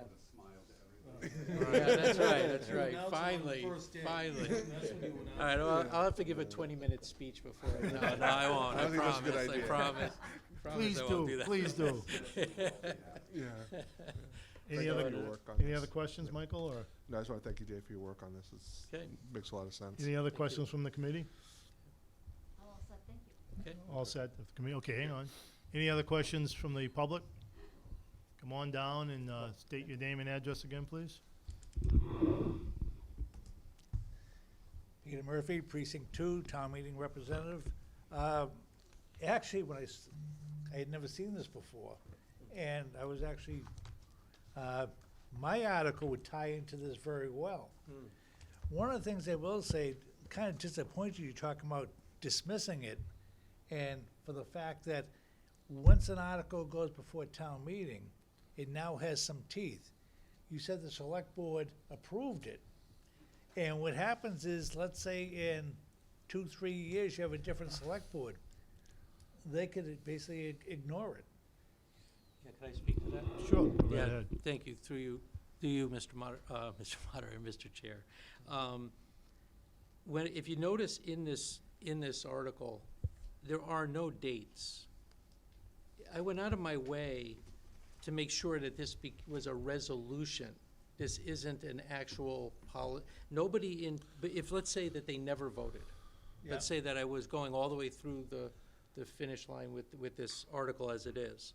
This is a resolution article saying, town meeting would really love it if you guys would embrace this and take action. So it's to nudge the select board to do their role, which is to set policies for the town. Town meeting, in my understanding about the municipal government, is they are the policy-making board. We are not. Town meeting is not a policy organization. We take care of like appropriations and things along those lines, zoning articles, things along those lines. But when it comes to a policy, they own it. I actually, when it came to like, how did I actually come up with this method, was through Brookline. Brookline sat next to me at the last Association of Town Finance Committees, ATFCs. They had it in Sharon just last October. I said, I don't know how to get our town to adopt this. I say, it's frustrating because we did all this great work and it's such a great idea, and I don't know how to get this actually enacted. They said, why don't you just put a resolution article in? I said, really? He goes, yeah, go to our website. I went to the Brookline website and I found the language and the method of creating an article like this.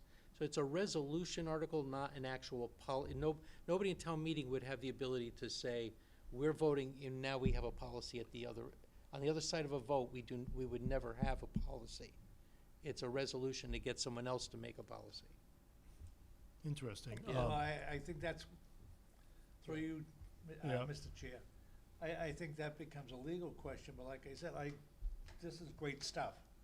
And Yeah. to go forward with it, yes, but again, when we get to the last article of town meeting, it's great to go home. It's great to go home. Okay. It's a And- good and news this- thing. This is the last yeah. article tonight, so. Yeah. It's All great. Well, All right. if it is a select board that chooses to disregard this, I'll be right there in there saying, get it back. I'll make sure they put it back in. Okay, But, thank you for yeah. your comments, Thank Mr. you. Murphy. Thank Anybody you. else from the public? Hearing none, anybody online? Okay, thank you, Mr. Laurie, Thank you. for your presentation. All right, at this point, that concludes the articles.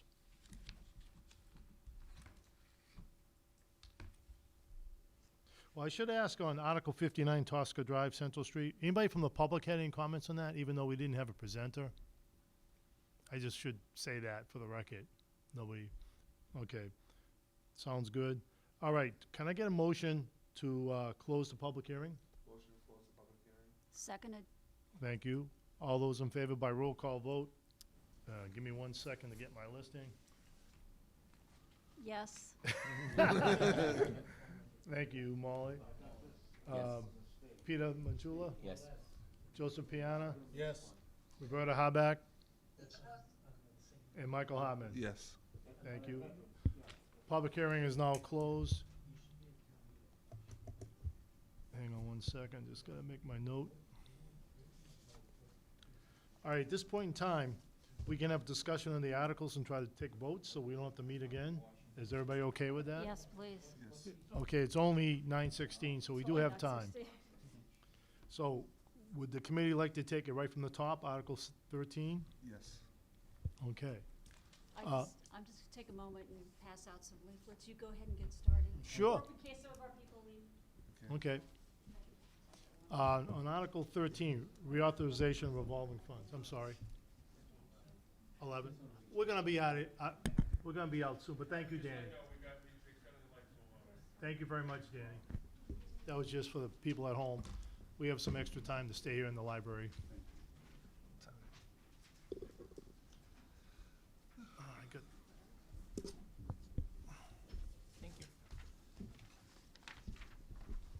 Thank you. Did I lose people? Okay. Roberta, you're still there, right? Thank you. Okay, Article 13, reauthorization of revolving funds. Any discussion on this? Are you ready to vote on this? Yes.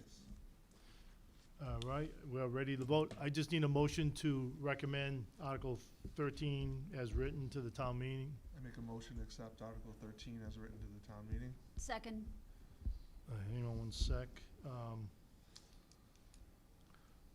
Michael and Molly. Okay, what I'd like to do for a roll call vote, we can do it at the end of all these articles.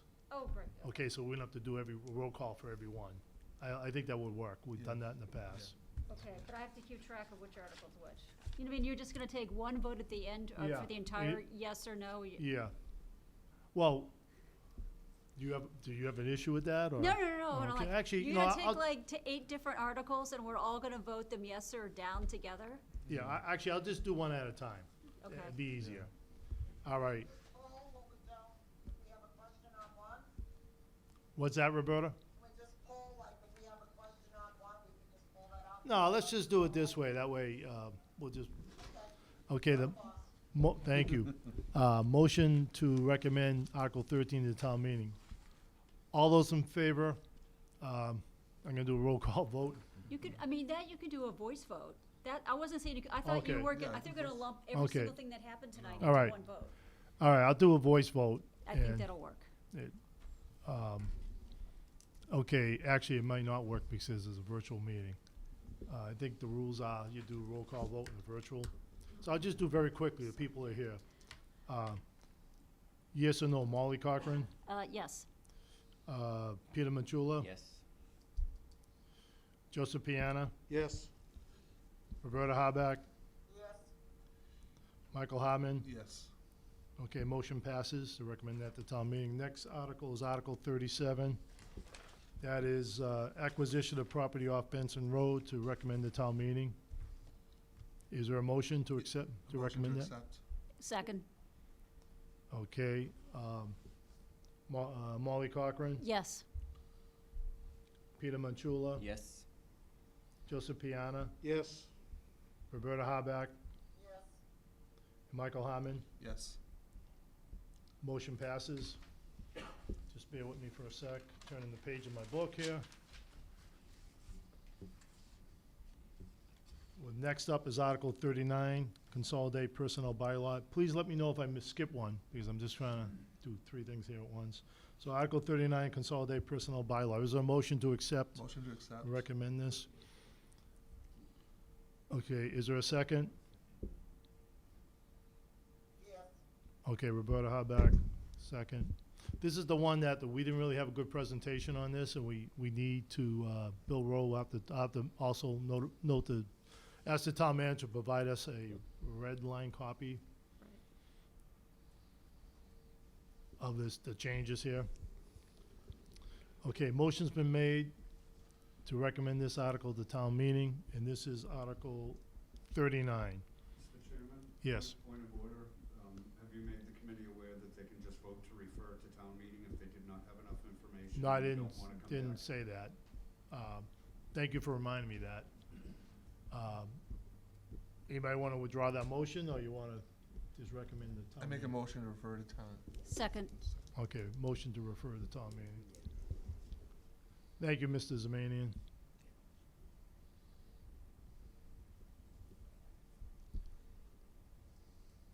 All right, and I'm gonna do this by roll call vote. Molly Cochran, Yes. Peter Manchulo, Yes. Joseph Piana, Yes.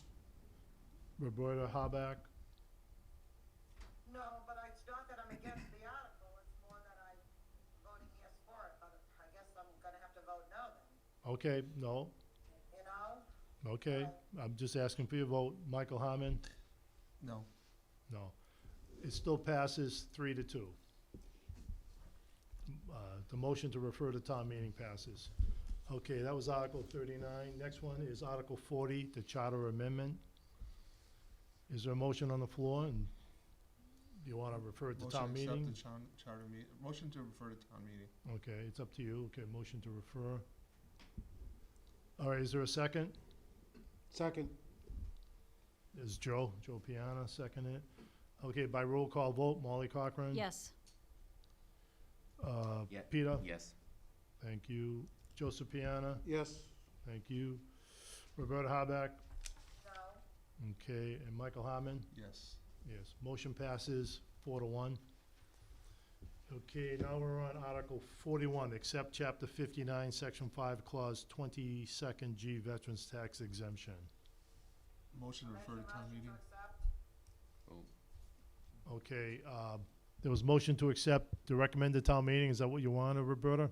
no, just to accept it, because I understand it, and I think that the resident was confused, it will benefit, but make the motion to accept it. Accept to recommend to town meeting? Is that what you're saying? No, accept the article. She wants to accept the article. I don't understand. She doesn't want to refer it to town meeting. She wants to accept it. She wants to vote it up, vote it yes, versus refer it to town meeting, which we were told that was two different things. She wants to recommend. That's what I think she wants to recommend. Okay. Yeah, she wants to recommend not refer. Is there a Versus refer, okay. Okay, versus refer. Is there a second on Roberta's Haback's motion to recommend to town meeting? I'm not hearing a second. I make a motion to refer to town meeting. Roberta, Second. there was no second, okay? Fine, yep. Okay, just to let you know, I didn't know if you heard that. Michael, you made a motion to refer? Yes. Second. Second, I took it from Molly. Just give me a second here. Samantha, hope you're recording all this. You hear everything, Sam? Yeah, I got it. Okay, thank you. Just want to make sure, because I'm scribbling as fast as I can. All right, by roll call vote, Molly Cochran, Yes. Peter Manchulo, Yes. Joseph Piana, Yes. Roberta Haback, No, and Michael Harmon. Yes. Motion passes 4-1. That was Article 41. Article 59, Tosca Drive, Central Street and Canton Street intersection improvements. Make a motion to accept. Okay, this is the one, we didn't have a presenter. It's just up to you, you guys. I would offer an alternative motion to refer to town meeting. I mean, the pictures look good, but I would second that. That okay, Michael? You Yes, fine. Withdraw, Yeah. okay. I'll withdraw it. Okay, Molly made it, and seconded by Peter. Peter. Motion to refer. Okay, on the motion to refer, by roll call vote, Molly Cochran, yes. Peter Manchula, Yes. Joseph Piana, Yes. Roberta Haback, yes, thank you, and Michael Harmon. Yes. Okay. All right, now we're up to Article 70, funding approval sunset. Make a motion to accept. Motion to accept, Second. hang on, Michael Harmon. And was that you, Joseph? Yes. thank you. Motion to accept, recommend the town meeting. All right, motion was made and accepted, seconded, excuse me. Molly Cochran, Yes. Joseph, who's next? Peter Yeah, Manchulo? yes. Joseph Piana? Roberta Harback? Yeah, And Michael Hartman? Yes. All right. Give me 1 second. I'm gonna turn my page here because things are getting a little crazy and, okay, now Article 71. This is an issue with, this, We can't focus on Molly, right? yeah, there's, Just, can we vote to refer to town meeting? 1, 2, 3. You don't have a quorum. He We said we don't don't have a quorum. So we can't do Because it. Molly So- really shouldn't vote on this, and Yeah. I'm not a member of the committee, I'm not voting on mine anyways, but Molly's a member of the committee. Right, so we just, So we can just note in there, No quorum. no no quorum. quorum on Okay, this that's fine. article. And I did check with town clerk today, she agrees, that she pretty much Yep. mentioned to me that people could argue that you voted on your own article and, blah, blah, blah. Completely unbiased. No vote. Exactly, Right. right. Okay. No quorum, yeah, we'll have to, Right, so, and you'll make note of that in the book? yes, Sure. no quorum on this particular article. All right, so that was 71. Article 72, Motion to accept Article 72. Second. okay, motion to accept. Just give me one. 172? That's the speed limit change to 25. Motion to accept, just write that down. All right, by roll call vote, Molly Cochran, Yes. Peter Manchulo, No. okay, Joseph Piana, Yes. Roberta Harback, No. okay, Michael Hartman, Yes. yes. 1, 2, 3, passes 3 to 2. All right, that's 72. Article 73, charter change. Motion to accept the charter change. Okay, motion to accept. Second. Give me 1 sec.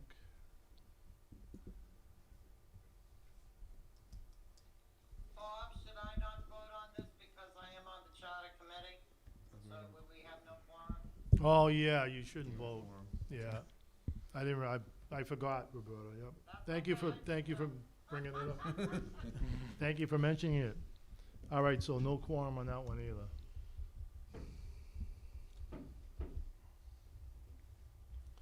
All right, and the last one, Article 74, adopt financial policy change. Motion to recommend, to accept. Okay, motion to accept. Second. All right, hang on 1 sec. By roll call vote, Molly Cochran, Yes. thank you. Peter Manchulo, Yes. Joseph Piana, Yes. Roberta Harback, Yes. and Michael Hartman. Yes. Okay, motion passes 5 to 0. I think that's it, ladies and gentlemen. Motion to adjourn. Let me just, did I count did I get everyone? Yep. 13, 37, 39, 41. I got everything? Thank you for everybody checking. Can I just make a comment first? It was a nice comment, yes. Well, I noticed this on town meeting in the past years. It's either that we don't have a quorum enough, or we don't have enough information. It stinks that we take the time to do this, and half the articles we have to refer it to the town meeting. It's kinda sad. We should have the information available so we can make a judgment call on these articles. She's right. And it's not just this committee, it's all the other subcommittees, town meeting committees besides FinCom that seems to be an issue. I mean, we have these committees for a reason, and yet we really don't give the town meeting members our say in it. So that's all I need to say. All right, no, I don't disagree. Yeah. The articles have been, the agenda's been posted in the Suburban Shopper 3-4 weeks. They even have to put them in the Patriot Ledger. Well, most importantly, as you know, Roberta, they're on the Town Crier too. Right, it's just that the presenters, Oh, the presenters, I don't have it, I don't know what happened, I have no idea. They're- But I'll find out. Volunteers were here. Pardon me? The volunteers were here. Yeah, all the volunteers were here. It's disrespectful. Okay. Yeah. All right, you all want to send letters? It needs an Will it help? asterisk next to it. No, Asterisk. and also, yeah, we got, no, I'm not disagreeing. No, I'm that's not how it's been disagreeing. before. It's always been titled, not enough information for the Right. to the committee to make a decision. Well, we can put that in the book if everybody wants to do that, you know? But, I think referring to town meeting, it gives a clear message too. You didn't vote on it. Well, but then why? Why Well- referring, because we didn't have the information, whoever made that recommendation, I'll make a motion to put that in. Anything that says refer to town meeting, we put in that because not enough information. If somebody wants to second it, Second. Joseph, thank you. Joseph Piano, second it. Everybody, okay, we'll do a roll call vote on that. You want to put in there one more time, Roberta? Anything that says refer to town meeting, we add because we did not have enough information, but because of lack of information on the article. Something to that effect. Okay, yeah, I'll make sure we get some verbiage. Motion to accept that. Second the motion. Michael Harmon made the motion, I believe, and Joseph Piana second that already? Yep. Michael, did you make the motion or Roberta? I made the motion on Roberta's. Okay, I made both gotcha. of them, yeah. All right, on that motion, I want to take a roll call vote. Molly Cochran, Yes. Peter Manchulo. Yes. Joseph Piana, Yes. Roberta Harback, Yes. Michael Harmon. Yes. Okay, motion passes 5-0. All right, there was a motion to adjourn by Michael Harmon. Do I have a second? Second. Who seconded it? Joe? Joe. Thank you, Joseph. All right, all those in, I still have to do a roll call vote. Molly Cochran, on the Yes. motion to adjourn, yes. Yes. Peter, Sorry, yes, yeah. that's all right. Joseph Piana, Yes. Roberta Harback, Yes. Michael Harmon. Yes. I just want to say before everybody leaves, thank you all, the committee members, for showing up. I appreciate that. Thank you for the public and the presenters. Appreciate that, and I'll try to find out where the other presenters were. Thank you all. Have a good evening. Thank you.